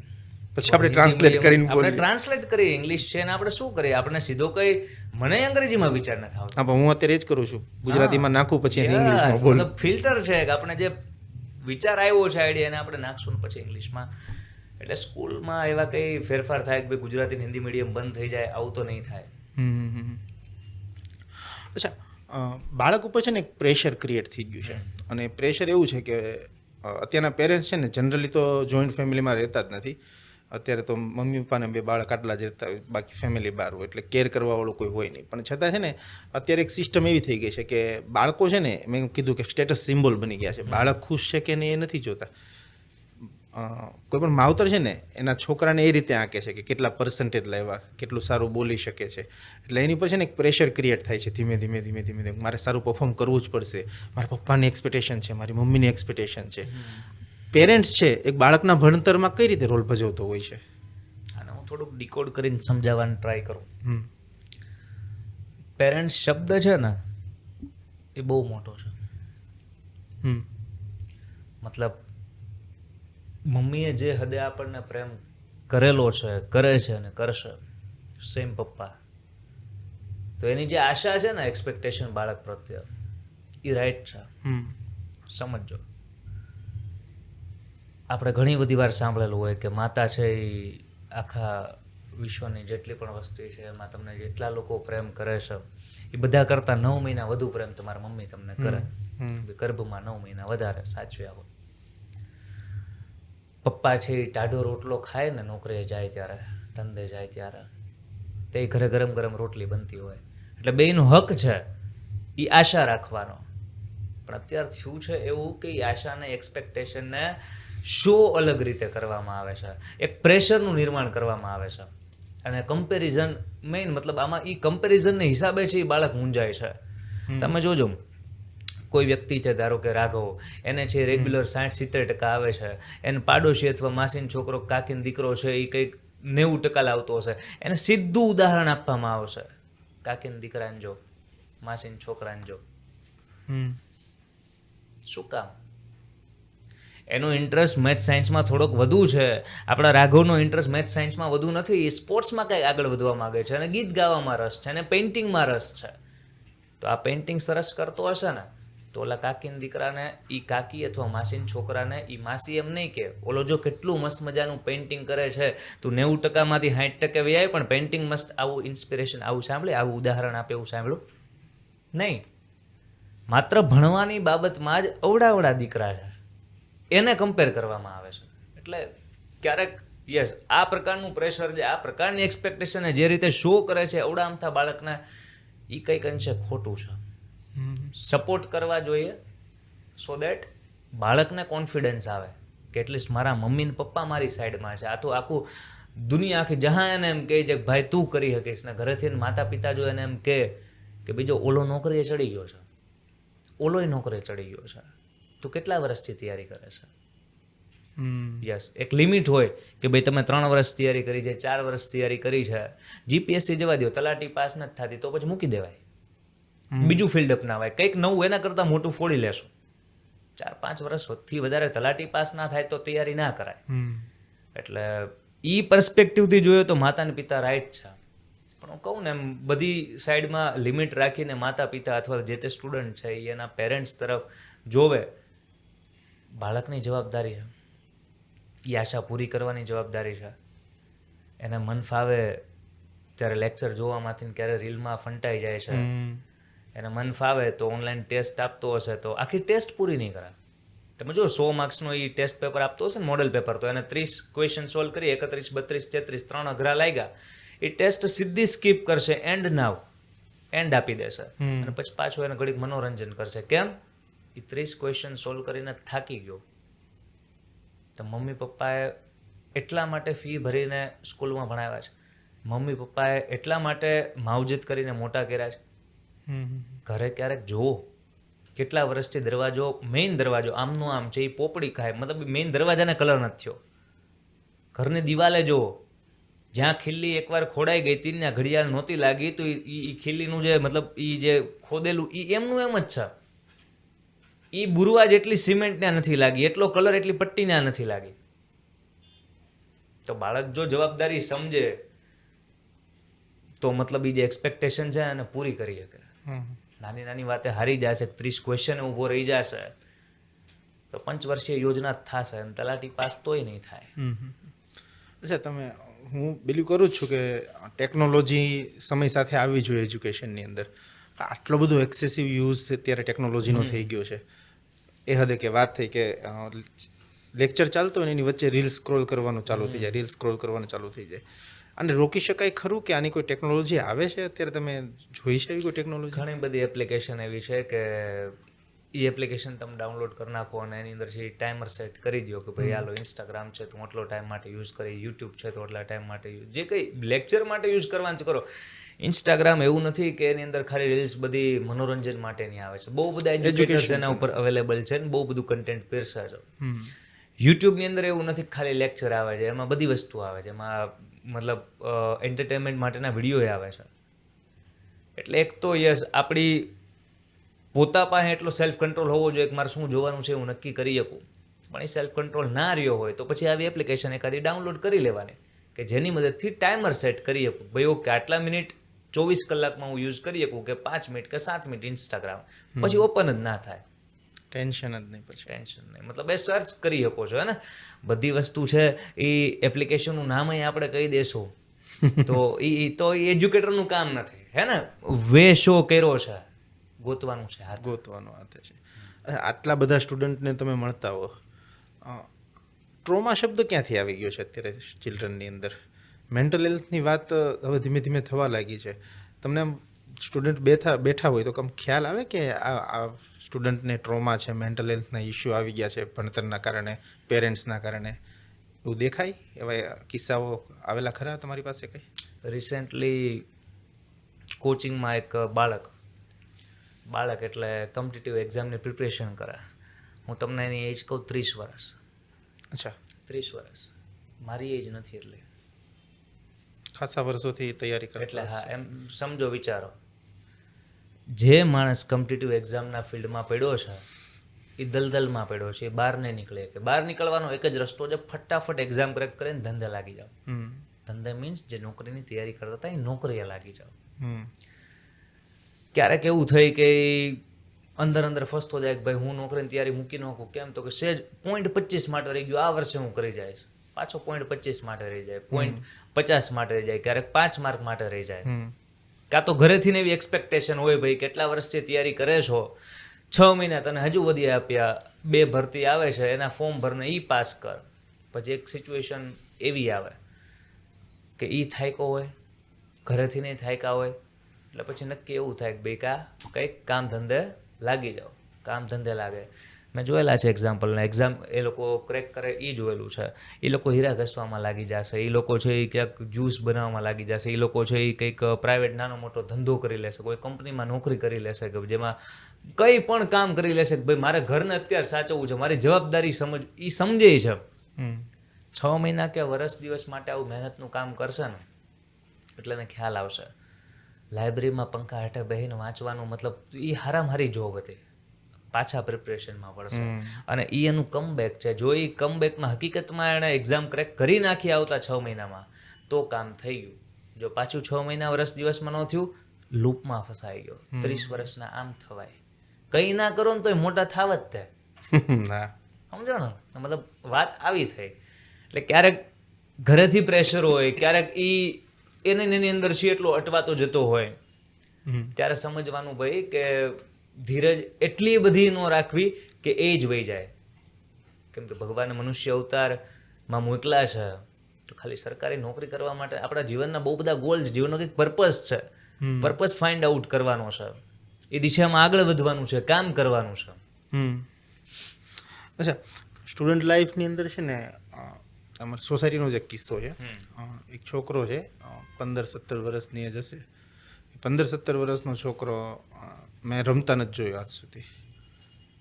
અને બધા એમ કહે કે ભણવું જોઈએ. 15 વર્ષે તેમ હું ભણી લેવાના, હજુ તો સમય છે, હજુ વાર છે. ભલે તમારે 10મું છે એની વાત સાચી છે, પણ હજુ વાર છે. હવે 15 વર્ષનો છોકરો તમે જોરથી બોલો ને તો આમ ડરી જાય, સહમી જાય. મને એવું ફીલ થાય કે આ 15 વર્ષની ઉંમરે આનું સ્ટ્રેસ લેવલ 40 વર્ષના માણસ જેટલું છે. એટલું એની પર પ્રેશર છે કે હું જો આ નહીં તોડી શકું ને, એક્ઝામ પાસ નહીં કરી શકું ને તો મારું શું થશે, મારા ફેમિલીનું શું. એને એમ ફીલ થવા લાગે કે મારી દુનિયા જ પૂરી થઈ જશે. આવા છોકરાઓને શું કહેવું? 15 વર્ષના એ દીકરા માટે તો રાઈટ, મેં સેમ કિસ્સો જોયેલો. એ 4થું ભણે છે, એને હોમવર્કનું ટેન્શન છે, એને ટેસ્ટનું ટેન્શન છે, ટેસ્ટમાં કેટલા માર્ક આવશે એનું ટેન્શન છે, ઓછા માર્ક આવ્યા તો ટીચર તો કહેતા કહેશે, ઘરે આવીને ઢીબી નાખશે એનું ટેન્શન છે. એટલે આમાં બહુ બધા અલગ અલગ વ્યક્તિઓના રોલ છે એ સ્ટુડન્ટનું મગજમાં આ ટ્રોમા બેસાડવા માંડે. એક તો સ્કૂલેથી છે એ એટલું હેક્ટિક અને મતલબ એ સ્કૂલે જશે તો જેટલા લેક્ચર હશે એ બધા લેક્ચરમાં એને કંઈક ને કંઈક હોમવર્ક આપેલું હશે. ઘરે આવીને જમશે, ફ્રેશ થશે, હજી હોમવર્ક કરવા તો બેઠો જ નથી, ત્યાં ટ્યુશનનો ટાઈમ થશે. સાંજે આવશે અને રમવા જવું છે. રમવા કેમ જાય? પહેલાં ટ્યુશનનું લેશન કરે, કેમ કે તરત જવા ન દે ઘરેથી રમવા. ઘડીક અડધી કલાક છે એ રમવા જાય તો એ દીકરો બહુ ડાયો, જવું જ જોવે, રમવું જ જોવે, થોડા ઘણા તોફાની કરવા જ જોવે. પણ જો ઘરેથી એ સમયે એને ના પાડવામાં આવે કે ભાઈ બહાર રમવા નથી જવાનું, કેટલું બધું લેશન છે, પૂરું કર. ઓલો સવાર દિવસનો ક્યાંથી ને ક્યાં ગયો છે? ટ્યુશને ગયો છે, સ્કૂલે ગયો છે, ઘરે આવ્યો છે, વાંધો નહીં. ઓલો લેશન કરવા બેસે છે, રાતના 9-10 વાગ્યા સુધી લેશન કરે છે, જમવા બેસે છે, જા હવે રમવા. હવે શું રમવા જાય? શું રમે? ચેસ. શું રમે? મતલબ એ બાળક થાકી ગયું છે, હવે ચેસ ન રમે કે કેમ? એ મેન્ટલી થાકી ગયું છે. એટલે ક્યાંક ને ક્યાંક છે એ હોમવર્ક પતાવશે તો એને પાકી નોટું આવશે, પાકી નોટું પતાવશે તો એને અસાઇનમેન્ટ આવશે. આ બધી વસ્તુ જરૂરી છે, પણ એટલું બધું આમ પ્રેશરાઇઝ એને કરી અને પછી કામ કઢાવવું એ એમ્પ્લોય થોડી છે, એ સ્ટુડન્ટ છે. અરે એ તમારું બાળક છે. એટલે વાલીને સમજવું જોઈએ કે એને રમવાનું છે એ એનો સમય અલગ હોવો જોઈએ, એને ભણવાનો છે તે સમય નિશ્ચિત હોવો જોઈએ. એનું બાળપણ ખાલી ભણવામાં જાય તો એ બાળપણ તમે કેમ કહેશો? સાચી વાત છે. જુવાન છે તો એની યુવાની ખાલી તૈયારી કરવામાં જાય. તૈયારી કેની? તો કે ભાઈ તલાટીની. તૈયારી કેની? તો કે ખાલી જીપીએસસીની. આમાં જાય 10 વર્ષ 8 વર્ષ તો એની યુવાની વહી જશે. પપ્પા જેવડી ઉંમરના થશે, 30-40 વર્ષના, 50 વર્ષના, ત્યાં સુધી નોકરી કરતા હશે. જિંદગી આમના પૂરી થઈ ગઈ, ઢોળા આવી જશે, એ વહી જશે. અચ્છા, આની ઉપરથી મને એક યાદ આવ્યું કે તમે વાત કરતા હતા કે અસાઇનમેન્ટને બધું કરવું જરૂરી છે, ભણવું જરૂરી છે, સાથે સાથે પેલું પણ જરૂરી છે. તો આપણે છે ને એક વસ્તુ શીખવાડી છે બાળકોને હંમેશા, સ્કૂલે શીખવાડી, ઘરે શીખવાડી, કોઈ ઇન્ટેલેક્ચ્યુઅલ માણસે શીખવાડી, એને એ શીખવાડી દીધું વોટ ટુ સ્ટડી, શું ભણવું જોઈએ, બરાબર. પણ એ ના શીખવાડી શકે હાઉ ટુ સ્ટડી. આનો સ્માર્ટ હેક શું હોઈ શકે કે ઓછા સમયની અંદર વધુ ભણતર મેળવી શકે, કે સારી રીતે આપણા નોલેજને આપણે ગેઇન કરી શકીએ? ટીચર લોકો છે ને જ્યારે ભણાવતા હોય એ સમય બહુ અગત્યનો છે. આખી સ્ટડી એક પ્રોસેસ છે. અમુક વિદ્યાર્થીઓ હોય, તમે જોજો, એ શિક્ષક જ્યારે ભણાવતા હોય ને ત્યારે જ એને બધા આન્સર આવડે છે. ટીચર હજી ભણાવ્યું નથી ત્યારે એનો મતલબ શું છે? આજે જે ભણાવવાના છે ને એ ચેપ્ટર એ ભાઈ ઘરેથી રીડ કરીને આવે છે. બેસ્ટ પ્રોસેસમાં છે એ વ્યક્તિ કે ઘરેથી ઓલરેડી પહેલાં શિક્ષકે ભણાવ્યા પહેલાં ભણી નાખ્યું છે. ટીચર ભણાવે ને એ સમય મહત્વનો આપણે ત્યાં હતા. શિક્ષક કઈ રીતે ભણાવે છે, કોઈ ટોપિક શરૂ કર્યો છે તો સીધું એ ટોપિકમાં જે લિસ્ટ છે એ ભાઈ બોલવા મળે અને લખવા મળે. બીજો વે એ છે કે શિક્ષક જ્યારે ભણાવે છે ત્યારે બધું બોર્ડમાં લખી નાખે ને પછી જે લખ્યું છે એ સમજાવી દે. ત્રીજો વે એ છે કે શિક્ષક છે એ બધું બોલી નાખે અને પછી એમ કે હાલો હવે લખીએ. 3માં એકેય રસ્તે જો હાયલા ને તો એ શિક્ષક તરીકેનું કામ કરે છે એવું ના કહી શકાય. એને સમજાવો આ સબ્જેક્ટનું મહત્વ શું છે, એને સમજાવો કે આ ટોપિકનું મહત્વ શું છે. એને હાથે હાથે ક્યુરિયોસિટી જાગશે કે નહીં જાગશે કે ભાઈ મારે ટોપિક હું કામ લર્ન કરવો, મારે હું કામ શીખવો જોઈએ. એને જેવો રસ પડ્યો એ ટોપિકમાં પછી તમે જે બોલશો ને એ એક વારે સાંભળી લેશે અને એક વારે એના મગજમાં છપાઈ જશે ને આખું બધું મોઢે લખી શકશે. નકર ગમે એવું સારું ભણાવશો ને સીધો ટોપિક સ્ટાર્ટ કર્યો છે તો એ વાળા ઘડીએ પૂછશે લખતી વખતે શું કીધું સાહેબ, શું? કારણ કે એને સમજાણું નથી, ગોખું છે. યસ, એટલે એને સંભળાતું નથી, એટલે વાળા ઘડીએ હું કરે છે. એટલા સરસ વેમાં, એટલા સરસ ફ્લોની અંદર તમે એને ટીચ કરો કે એ મોઢે લખવાનું કહો તો એ સીધું પેલા ઘાયે જ લખી શકે. આવું કેમ થાય કે 5-5 વર્ષનું નર્સરીનું એનું બાળક હોય ને, પ્રી સ્કૂલનું એનું, તો એને એમ કે બેટા ABCD બોલ, એટલે બોલશે A for apple, B for ball, C for cat. તમે એને હોલ્ડ કરી દો, ઊભી રાખો, ફ્લોમાં ન લેવા દો, અને તમે વચ્ચે પૂછો X ફોર, તો 2 સેકન્ડ માટે વિચારશે. આનું શું રીઝન? મતલબ બાળક કે બાળક જે સ્ટોપ થઈ જાય ABC ને પછી સીધા X માં લઈ જાય એના માટે. બાળક હોય ને તો એનું મતલબ એક ધીરે ધીરે ધીરે ડાયરેક્શનલ વાઇઝ છે એ થિંકિંગ પ્રોસેસ હાલતી હોય એના છે એ સિક્વન્સમાં બધી વસ્તુ ફિટ થયેલી હોય બે પહેલાં એ પછી બી પછી સી એ ઘડિયા બોલતા હશે તમે એને પૂછશો 2 કા 2 2 દુ 4 એમ સીધું પૂછશો 2 અઠ્ઠા નહીં ખ્યાલ બોલશે પણ પણ શરૂઆત મનમાં એ બોલી નાખશે 2 2 6 12 2 7 14 ને પછી તમને આન્સર આપશે બોલીને 8 પહોંચશે ત્યારે યસ બેઠા એટલે એનો મતલબ શું બાળકનું મગજ છે એ સિક્વન્સમાં હાલે છે એટલે કાં તમે એને એટલા કેપેબલ કરી નાખો અને એ ટાઈમ જે થિંકિંગનો છે જે સિક્વન્સ મનમાં વિચારવાનો એ એટલો ડિક્રીઝ થઈ જાય એટલો ઘટી જાય એટલા કેપેબલ બનાવો બાળકને તો એ સીધા આન્સર આપી શકશે ખરા પણ યસ નર્સરીના બાળકને સીધું ABC ને X કરશો તો ગથોલિયા ખાશે. અચ્છા સુસાઇડના છે ને બહુ બધા કેસો આવે હદપારા તો મને એવું ફીલ થાય કે આપણે લોકો એક ડર પેદા કરી દીધો છે કોણે કર્યો આપણે ડિસ્કસ કરીએ પણ આપણે એક ડર પેદા કરી દીધો છે કે જો તમે એક્ઝામમાં ફેલ થઈ જશે ને તો લાઈફ વિલ એન્ડ જિંદગી પૂરી થઈ જશે એની આગળ કંઈ જ નથી. આ ડર કોણે પેદા કર્યો છે? સ્કૂલે, સમાજે, સોસાયટીએ, માવતરે, પેરેન્ટ્સે કોણે કર્યો છે? કોઈ એકને દોષ ના અપાય. વાત નંબર 1 સુસાઇડ અપરાધ છે જેનું કોઈ પ્રાયશ્ચિત નથી. કોઈ એટલે કોઈ પ્રાયશ્ચિત નથી. સ્પિરિચ્યુઅલિટીમાં જે એ પર્સપેક્ટિવથી વાત કરીએ ને જે વ્યક્તિ સુસાઇડ કરે છે એ પ્રેત બને છે. પ્રેતનો ક્યારેય નાશ ના થાય. ભટકવું જ પડે. હા એને ભટકવું હોય એનું કંઈ મતલબ આમ ચેન્જ ના થાય આગળથી કે ભાઈ હાલો હવે આ યોનિમાં પ્રવેશ છે કંઈ ના થાય ભટકે આ જીવન અને એ જીવન અનંત છે તો એ ખરાબમાં ખરાબ વસ્તુ છે. ડર કોણે પેદા કર્યો છે? કહી શકો એક રીતે સમાજે, કહી શકો એક રીતે સમાજે રાખેલી એક્સપેક્ટેશન, ઘરેથી માતા પિતાએ અને એના ફેમિલીએ રાખેલી એક્સપેક્ટેશન. કંઈક ને કંઈક અંશે જુઓ ને બધાના દીકરા પાસ થતા હોય ગામમાં આટલા સ્ટુડન્ટ પાસ થઈ ગયા અને મારો દીકરો છે એટલા વર્ષથી પાસ નથી થતો એક્ઝામમાં અથવા કોઈ પણ એવી સિચ્યુએશનને કારણે અને ત્યારે છે ને એને એમ થાય કે ભાઈ મારાથી કંઈ થતું નથી. એને વિચારવું જોઈએ ઊભું રહીને ધીરજ રાખીને કે મારાથી એક્ઝામ પાસ નથી થતી, મારાથી કંઈ થતું નથી નહીં, મારાથી એક્ઝામ પાસ નથી થતી. જિંદગીના ઘણા બધા પાસાઓની જેમ એક પાસો છે આ.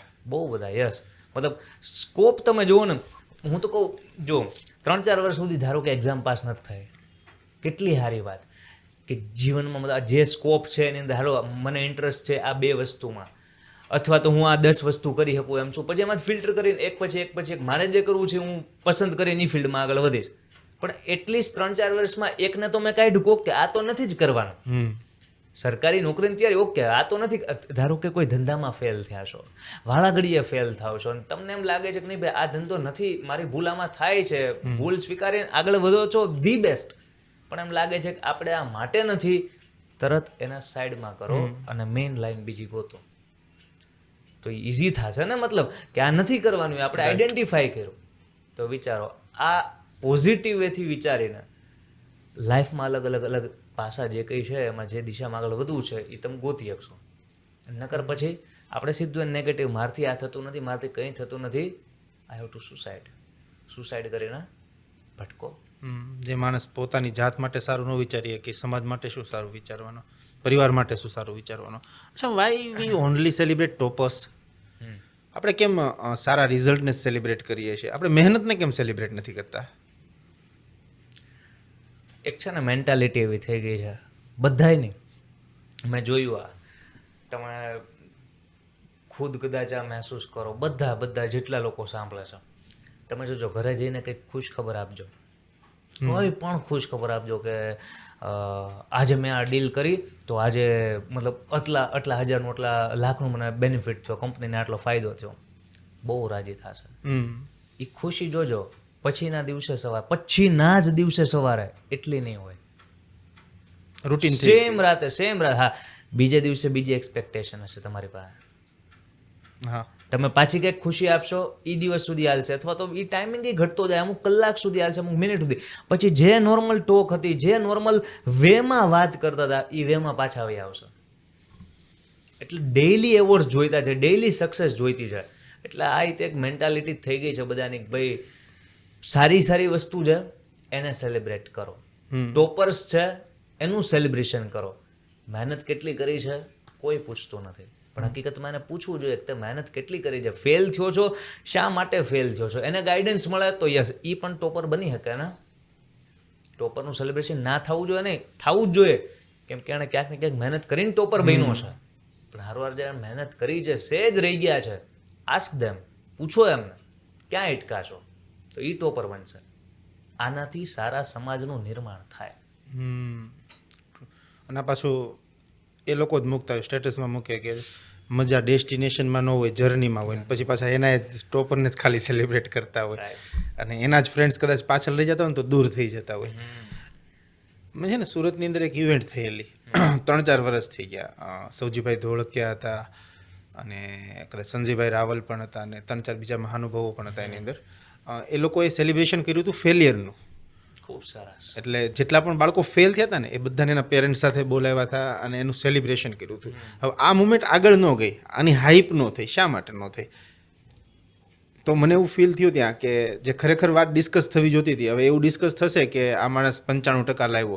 તમે કીધું થવું પણ જોઈએ. આપણે એના ઓપોઝમાં નથી. સફળતા મેળવી કોઈ નાની સહેલી વાત નથી. અણગણિત રાતો ગઈ હોય, પોતાની જાતને હોમી દીધી હોય, પેરેન્ટ્સે કેટલું ગુમાવ્યું હોય, પોતાના રૂમમાં એસી ન હોય, બાળકના રૂમમાં એસી મુકાવ્યું હોય, એટલે બહુ બધી વસ્તુઓ સેક્રિફાઈસ થઈ હોય ત્યારે સફળતા મળી હોય. તો સફળતાને સેલિબ્રેટ કરીએ જ છીએ, પણ આ એટલી બધી વાત ના થઈ જેટલી થવી જોતી હતી. કે કોઈક એવું ઇનિશિયેટિવ લીધું કે જે બાળકો નાસીપાસ થઈ ગયા છે, હારી ગયા છે, હરારી ગયા છે, થાકી ગયા છે, એને કીધું કે બેટા ભણતર એક પાસો હતો, આ જિંદગી પૂરી નથી થઈ. તો આવી વસ્તુ પણ સેલિબ્રેટ થવી બહુ ને બહુ જ જરૂરી છે.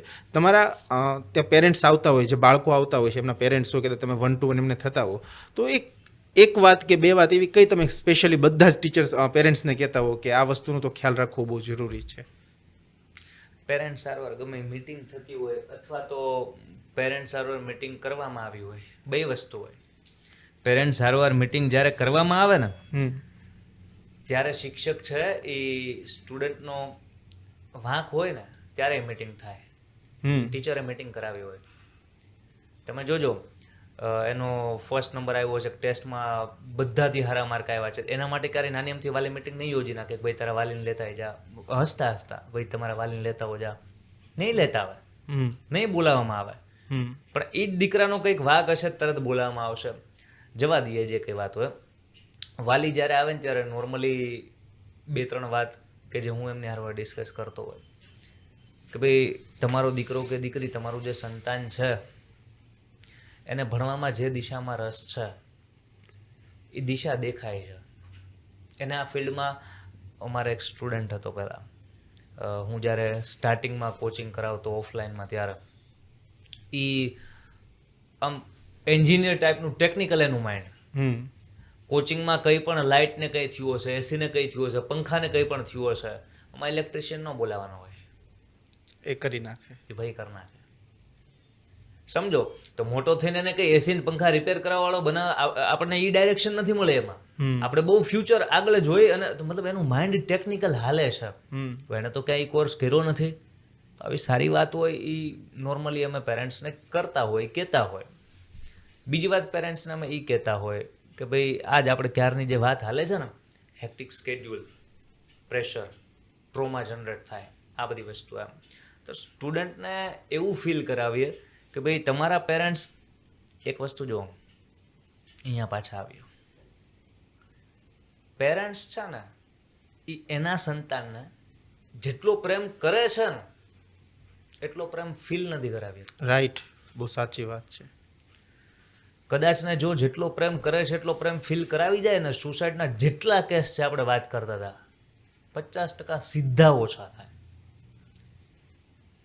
એના ખભે હાથ મૂકી દે, વહાં પર હાથ ફેરવી દે, મમ્મી છે તો એ ખોળામાં માથું રાખીને દીકરાને સુવાડ, બધું ટેન્શન ઓછું થઈ જાય. એને શું જોવે છે બીજું?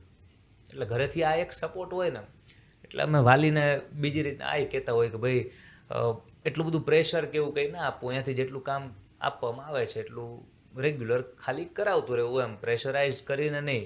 એના રમવાના કલાક છે નિશ્ચિત હોવા જોઈએ, સેમ ભણવાના. પેરેન્ટ્સને એક વાત સમજવી જ પડશે કે સમાજથી, સ્કૂલથી જ્યારે બાળક થાકશે ને ત્યારે ઘરે આવશે, પણ ઘરથી થાકશે ને ત્યારે આ બીજો વિચાર આવશે સુસાઇડ. નથી પ્રેક્ટિકલી પોસિબલ. અચ્છા, આની વાતે તો તમે ટેકીઝ વાળી વાત કરીને હું એની સાથે રિલેટ કરી શકો, કેમ કે 2005-06 ની અંદર જ્યારે ભણતો ને કદાચ 7મું 8મું ભણતો હોઈશ, 10મું ભણતો હોઈશ, ત્યારે છે ને જે કોમ્પ્યુટર 2003-4ની અંદર નવા આવ્યા હતા કે 2-4 સોસાયટી અંદર 2-4 કોમ્પ્યુટર હોય, આનાથી વધુ કોમ્પ્યુટર્સ ન હોય એમ.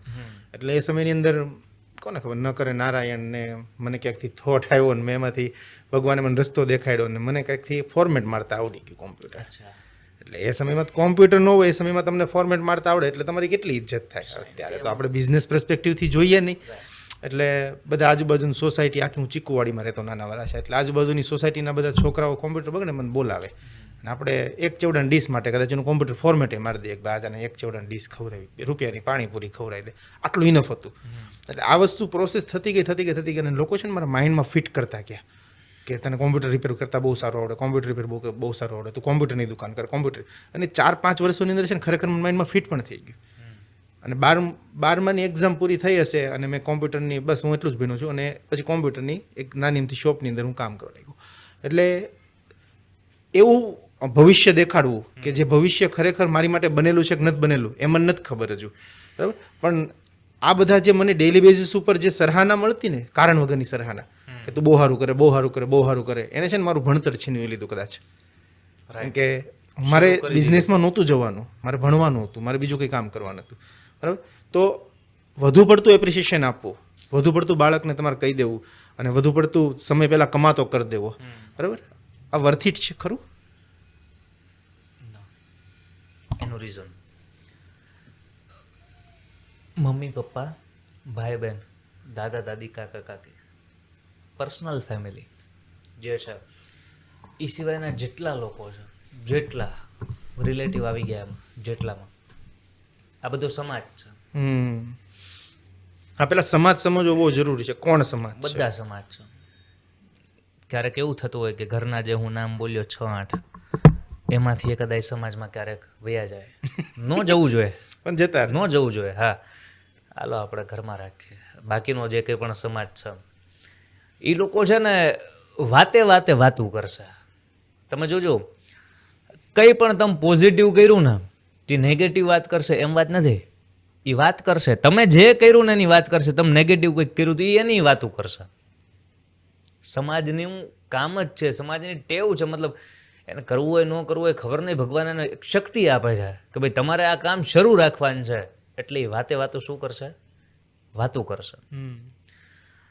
તમે કમ્પ્યુટર રિપેરને ફોર્મેટ મસ્ત મારતાને એક્ઝામ્પલ આપ્યું. કોઈ પણ બીજો સ્ટુડન્ટ કે જેને ફૂટબોલ મસ્ત રમતા કોક ભાડે ગયું છે, શેરીમાં આવીને આખી શેરીના તમારો દીકરો કે દીકરી ફૂટબોલ કેટલું સરસ રમે છે, કેટલું સરસ રમે છે. હવે જોજો, આપણે અત્યાર સુધી વાત કરતા હતા કે ભાઈ સંતાનને રમવાનો સમય છે એ યોગ્ય મળવો જોઈએ.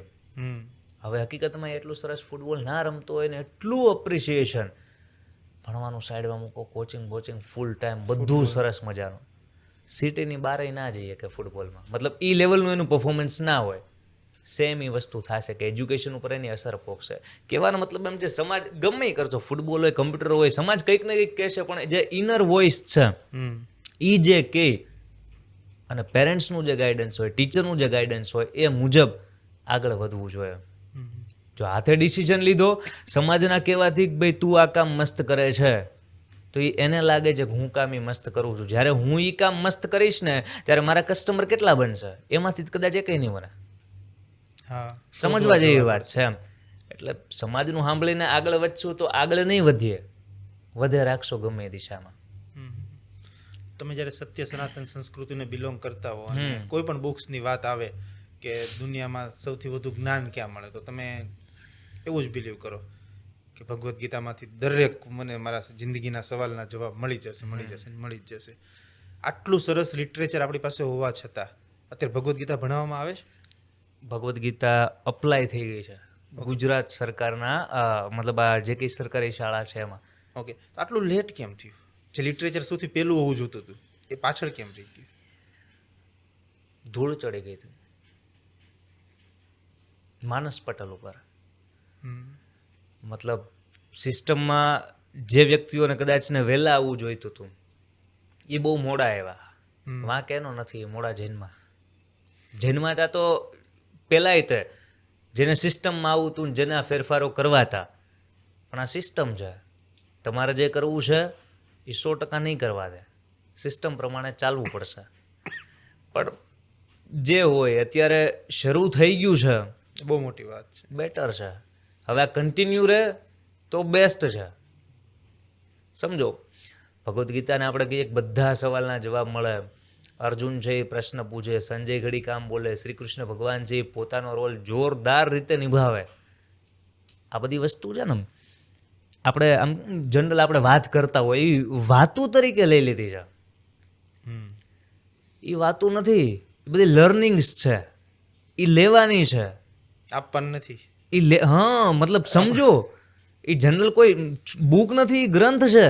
અને કોઈ ધર્મ ગ્રંથ નથી. કે વે ખાલી ઓફ લિવિંગ. યસ. હિન્દુને જ લાગે ના, ખાલી હિન્દુ માટે, મુસ્લિમ બધા માટે છે. પણ આપણે એક એ નજરિયાથી જોઈએ કે ભાઈ શ્રીમદ ભગવદ્ ગીતા તો કે હિન્દુઓનો ધાર્મિક ગ્રંથ છે, આ તે. એ આ તે નથી.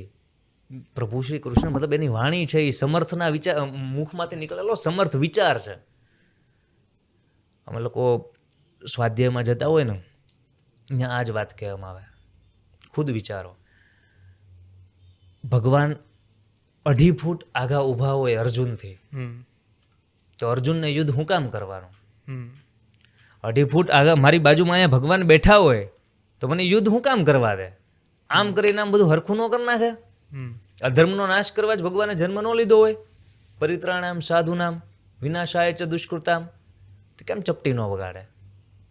ભગવાન ખુદ કહે છે ને કામ કરવાનું છે, રસ્તો દેખાડ્યો છે કે ભાઈ ન્યાય આ છે, ધર્મનો રસ્તો આ છે, તું ધર્મના માર્ગે છો એટલે તારી હારોહાર છું. નકર ખુદ વિચારો, અર્જુન છે એ સર્વશ્રેષ્ઠ ધનુર્ધારી હતો, એ તો એકલવ્ય હતો.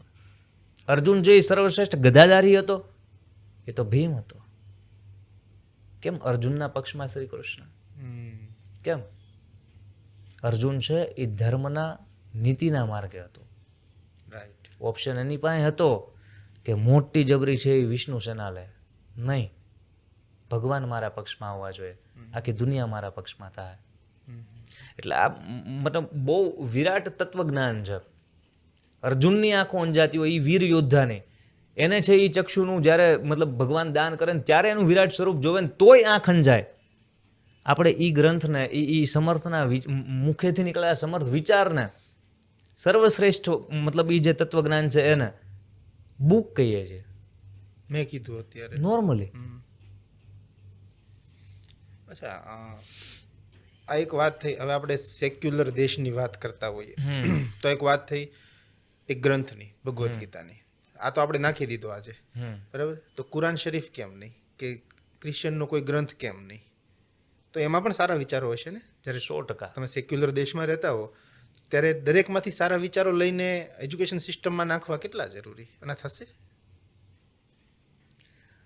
જ્યાં સુધી વિચારીએ ને દૂર દૂર સુધી એવી કંઈ આશા દેખાતી નથી કે ટેક્સ્ટ બુકમાં કોઈ ચેપ્ટર અથવા તો એક આખા સબ્જેક્ટ તરીકે કુરાન શરીફ હોય, શ્રીમદ ભગવદ્ ગીતા હોય, બાઇબલ હોય કે કોઈ પણ એના અમુક જે કંઈ પણ પાર્ટ્સ છે એને લાગતું નથી કે દૂર દૂર સુધી આવું થાય.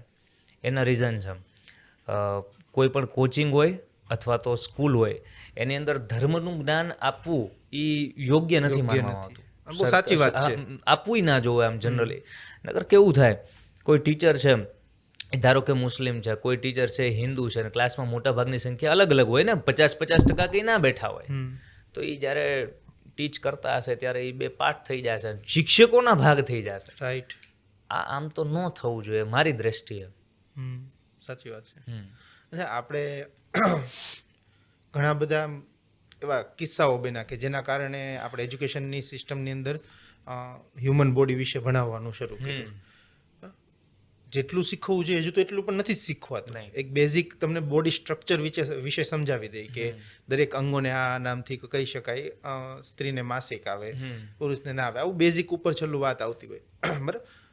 રિગાર્ડિંગ સેક્સ લાઈફ એ તો પેરેન્ટ્સનું કામ છે, ટીચરનું કદાચ કામ પણ નથી, એમના પેરેન્ટ્સને કરવું જોઈએ. પણ ટીચર્સને છે ને હજી એક વસ્તુ શીખવવી જોઈએ, લવ્સ એન્ડ ફિલિંગ. આપણે એક જ ઇન્ટેલિજન્સની વાત કરીએ છીએ, that is bookish and intelligent. આપણે કોઈ દિવસ ઇમોશનલ ઇન્ટેલિજન્ટની વાત નથી કરતા. શા માટે લવ ને ફિલિંગ વિશે નથી શીખવતા? આ એજ ઉપર ફિલિંગ્સ આવે તે, આ એજ ઉપર આ થાય તે બહુ નોર્મલ છે. શા માટે નથી શીખવતા? અને જરૂરી કેટલું શીખવવું? બહુ જરૂરી શીખવવું. એના રીઝન્સ છે. જેમ જેમ વિદ્યાર્થી એક ધોરણ પાસ કરે છે એમાંનું આઈક્યુ જેમ વધે છે એમ આપણે વાત કરીએ એનો ઇક્યુ વધે છે. એનો ઇક્યુ છે એ વાળા ઘડીએ ડિફરન્શિએટ અલગ અલગ મોડમાં અલગ અલગ ફેઝમાં આવે છે. વ્યક્તિને છે ને કોઈ સમજે ને એ વ્યક્તિને બહુ ગમે. કોઈ સાંભળે એ ગમે, સમજે એ ગમે. સમજે અને સમજીને એને કંઈક કે સલાહ આપે એમ નથી કહેતો, ખાલી એને કંઈક કે ને યાર કંઈક વાત કરે. તમે જોજો વિદ્યાર્થીઓને પ્રશ્ન થાય, મૂંઝવણ થાય, હું બોલું છું વિદ્યાર્થી, તો વિદ્યાર્થી હારવાર સૌથી નજીકનો સંબંધ કોનો હોવો જોઈએ? વિદ્યાર્થી તો શિક્ષક હોવો જોઈએ ને. હોવો જોઈએ. પણ વિદ્યાર્થીને આવા પ્રશ્ન થાય તો એ શિક્ષકને વાત કરી શકે છે? નહીં, એ બોન્ડિંગ જ નથી. ડરનો માહોલ છે. ડરનો માહોલ છે. મેં લિટરલી જોયેલું. લાસ્ટ વીક હું એક સ્કૂલની વિઝિટ ઉપર હતો, તો ત્યાં પાણીના પરબ પાસે એ વિદ્યાર્થીએ છે એ પાણીનો ગ્લાસ પીધો, બીજો પાણીનો ગ્લાસ ભર્યો, હવે બીજો તો એના પેટમાં નહીં હમાતું, અડધો ગ્લાસ પીધો, અડધો ગ્લાસ આમ કરીને આમ આખા ઓલા ગ્રાઉન્ડ ઉપર ઢોળ્યો એમ. એટલે બીજો વિદ્યાર્થી છે એ થોડું ઘણું ડાયો હશે, વ્યવસ્થિત છે, એણે તરત એમ કીધું કે ભાઈ પાણી થોડું અહીંયા ઢોળાય એમ, સાહેબ ખીજા હે. ઓલો વિદ્યાર્થી બોલે છે આપણે એટલી બધી ફી ભરીએ છીએ, વસૂલ તો કરવાની ને. હા, મતલબ વિચારો, બે વિદ્યાર્થીને સમજીએ. પેલો વિદ્યાર્થી કે જાણે શું કીધું, અહીંયા પાણી હું કામ ઢોળે છે, એના મગજને આપણે ખોલીએ. એ વ્યક્તિ છે ને, મતલબ એ જે પેલો સ્ટુડન્ટ છે એ સમજે છે પાણીનું મહત્વ, એ સમજે છે સ્કૂલનું મહત્વ, એ સમજે મતલબ પ્રીમાઇસીસનું મહત્વ, યસ, એ સમજે છે ટીચરનું મહત્વ. આપણે જ્યાં આવીએ છીએ એ મંદિર છે, આપણે બધા ડિસિપલ છીએ, આપણે ડિસિપ્લિનમાં રહેવાનું હોય. શિક્ષક કોઈ આવશે તો ખીજાશે, એટલે એણે કીધું કે અહીંયા પાણી ના ઢોળાય, સાહેબ ખીજાય. બીજાએ ઊંધું લીધું, ફી ભરીએ છીએ અને તો તમે જુઓ બેયના મગજ, બેયની મેન્ટાલિટી કેટલી અલગ અલગ. આના ઉપરથી આપણને ખબર પડે કે ભાઈ સ્ટુડન્ટ અને ટીચર વચ્ચે એટલું બોન્ડિંગ જ ને, જો એટલું બોન્ડિંગ હોય તો એ એમ કઈ જ કેમ કે તમે ખુદ વિચારો એ કેમ એવું, ફી ક્યાં વસૂલવાની. ઘણા બધા વિદ્યાર્થીઓમાં ડરનો માહોલ હોય. આ સાહેબનો લેક્ચર છે એટલે એ સાહેબ આગ્યથી હાલીને આવતા હોય ને, બધા અંદર પ્લેન ઉડતા હોય, બેન્ચ ઉપર બે હોય, 3 જણા તબલા વગાડતા હોય ને, એક જણો ગેટ પાસે ઊભો હોય, તરત કે ફલાણા સાહેબ આવે છે, કેમ આમ ઓલે આમ ગર્જના થતી હોય, બધાય બેહી જાય. કેમ? ધબ્બા મારે છે, લાફો આંટી દે છે. મેં જોયેલું છે સાહેબ, જ્યારે સ્ટાર્ટિંગમાં એટલે ફર્સ્ટ યર મેં જ્યારે કોચિંગમાં ભણાવવાનું શરૂ કર્યું, એ લોકોએ એપ્રોચ કર્યા પછી, ટીચર લિટરલી ખાલી હોમવર્ક ના થયું હોય અથવા તો અધૂરું થયું હોય, નાની નાની વસ્તુ, અડધું પાનું બાકી છે લેસનનું, અને આમ દિવાલે ભટકાડી મારતા, દિવાલે ભટકાડી. એ માર મેં ખાધું છે, બહુ રાઈટ વાત છે. અમુક અંશે સાચું કે ભાઈ બાળકને મજબૂત કરવા, મજબૂત એટલે કઈ મારી મજબૂત નથી કરવા, મજબૂત મતલબ એને અહીંયાથી મજબૂત, હા, એને સ્ટ્રોંગ કરો, એનું ઘડતર છે. પણ દિવાલે ભટકાડીને મારવું. તમે જોજો સ્કૂલની પ્રાર્થના સભામાં છે એ ભાઈઓ કંઈ પણ આમ હરખાનો બેહતા હોય તો મિસ હશે કે સર હશે એ આમ કરીને આમ તાપલી મારશે. બહેનો હોય ને એણે કાં તો 1 ચોટલો લીધેલો હોય, કાં સ્કૂલની ઓલી હોય કે 2 ચોટલો, એટલે ત્યાં સુધી મિસ હોય ને, મિસ તો સીધો છે, એ આમ ચોટલો ખેંચશે, હરખું બેસ, એટલે વાળ ખેંચવાના. ટીચરે ખુદે વિદ્યાર્થી હારવાર એટલું ડિસ્ટન્સ રાખેલું છે કે you are student, I am a teacher. Be in your limits. Ego આડો આવે છે. જ્યાં સુધી ઈગો છે એ વચમાં આવશે ત્યાં સુધીમાં એ જે બોન્ડ છે એટલો મજબૂત નહીં બને, એ ડિસ્ટન્સ વધતું જશે અને ઓલાના ઇમોશન્સને કોઈ સમજશે નહીં. પછી એને ધીમે ધીમે છે એ ભણવામાંથી રસ ઉડતો જશે, એને કોઈ સાંભળશે નહીં તો એને બોલવામાંથી રસ ઉડતો જશે ને. એટલા માટે અત્યારે તમે જુઓ લોનલીનેસ, બાળક જેમ મોટું થાય ને મતલબ ઇન્ટ્રોવર્ટ્સ વધતા જાય છે, એકલું રહેવું ગમે છે, અને ખાલી ફોન આપી દો અને ખૂણો આપી દો. એટલે ઇમોશન્સનું શેરિંગ છે એ નેસેસરી છે. નહીં થાય તો સમાજ નિર્માણ હરખું નહીં થાય. સમાજ વિકાસે, દેશ વિકાસે. લાસ્ટમાં તમારે 3 વસ્તુના હેક્સ આપવા હોય, student life hex, parenting hack અને ટીચર લાઈફ હેક, તો શું હોઈ શકે? સ્ટુડન્ટ લાઈફનો હેક તો એક જ છે, સ્ટે કન્સિસ્ટન્ટ. મસ્ત મજાનું જે કરો છો 1થી 10માં ભણતા હોય, 11/12 સાયન્સ કોમર્સ આર્ટ્સમાં ભણતા હોય, ડિપ્લો લીધું હોય કે કોલેજ કરતા હોય કે પ્રિપરેશન કરતા હોય એક્ઝામ, મસ્ત મજાની કન્સિસ્ટન્ટલી મહેનત કરવાની છે. બહુ બધા ફેઝ લાઈફના એવા આવશે કે જ્યારે એમ લાગશે કે હું આ ન કરી શકું, મારાથી આ ન થાય. ક્યારેક ઓછું રીડિંગ થશે, ક્યારેક થાકી જશો, ક્યારેક બહુ બધી નેગેટિવ વસ્તુ છે એ આજુબાજુમાં હશે, એમાં અમુક ઘરની પરિસ્થિતિ હશે કે ઘરે પૈસાની જરૂર છે, બહુ બધી પરિસ્થિતિ. એ બધી પરિસ્થિતિ ઉપર ઉઠીને જો કન્સિસ્ટન્ટલી મહેનત કરવાની ચાલુ રાખ્યું ને તો જે દિશામાં આગળ વધો છો ને, એક સમય એવો આવશે કે ના સક્સેસ મળશે.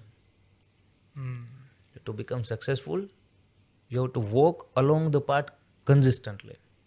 એ સ્ટુડન્ટ માટે આ બેસ્ટ છે. બીજું કંઈ નહીં, મસ્ત મહેનત કરો. મોટિવેશન લેશો તો એ શું કામ લેશો? કન્સિસ્ટન્સીથી મહેનત કરવા માટે.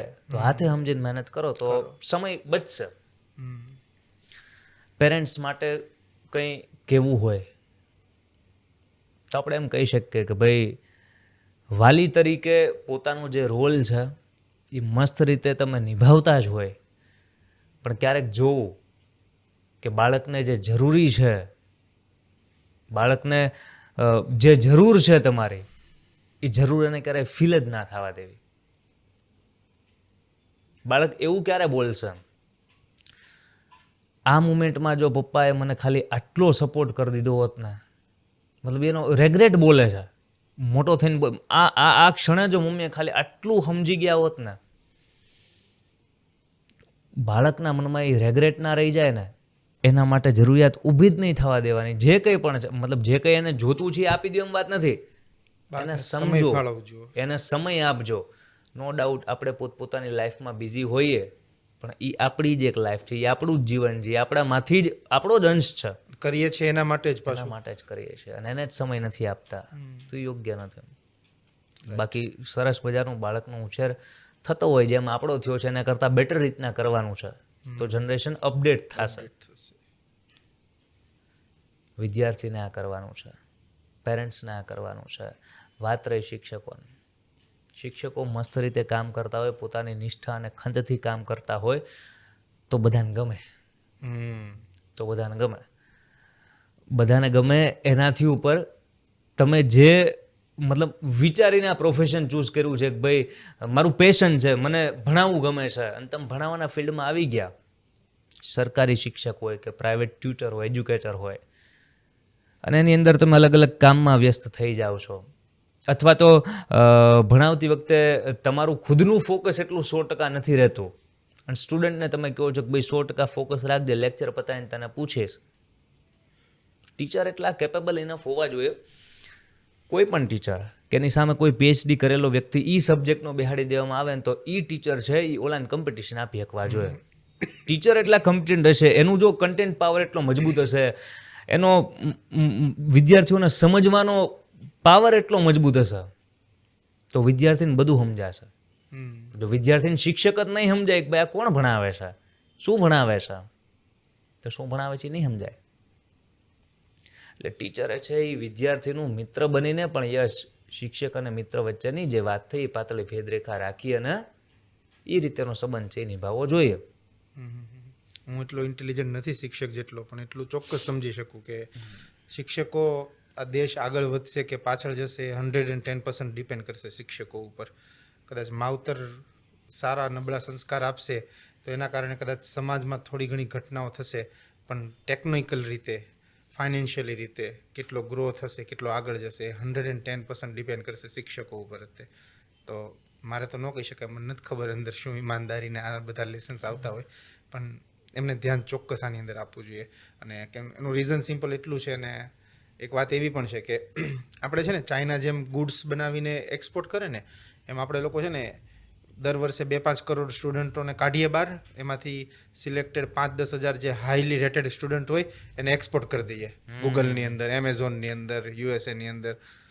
કદાચ એ લોકોને પણ નથી જવું, પણ હવે તકલીફ જ એવી છે કે મારો પોતાનો ભાઈ છે તો આ દેશની અંદર, હા એમને જન્મ થયો, બધું થયું, બધું આ દેશે આપ્યું, પણ જ્યારે ઇન્ટેલિજન્સની એના પોતાના કરિયરની વાત હોય તો આ દેશની અંદર એને જે પૈસા મળતા એટલા ત્યાં કદાચ એના 10 દિવસની સેલેરી છે, આખા વર્ષની સેલેરી એટલી ત્યાં 10 દિવસની સેલેરી છે.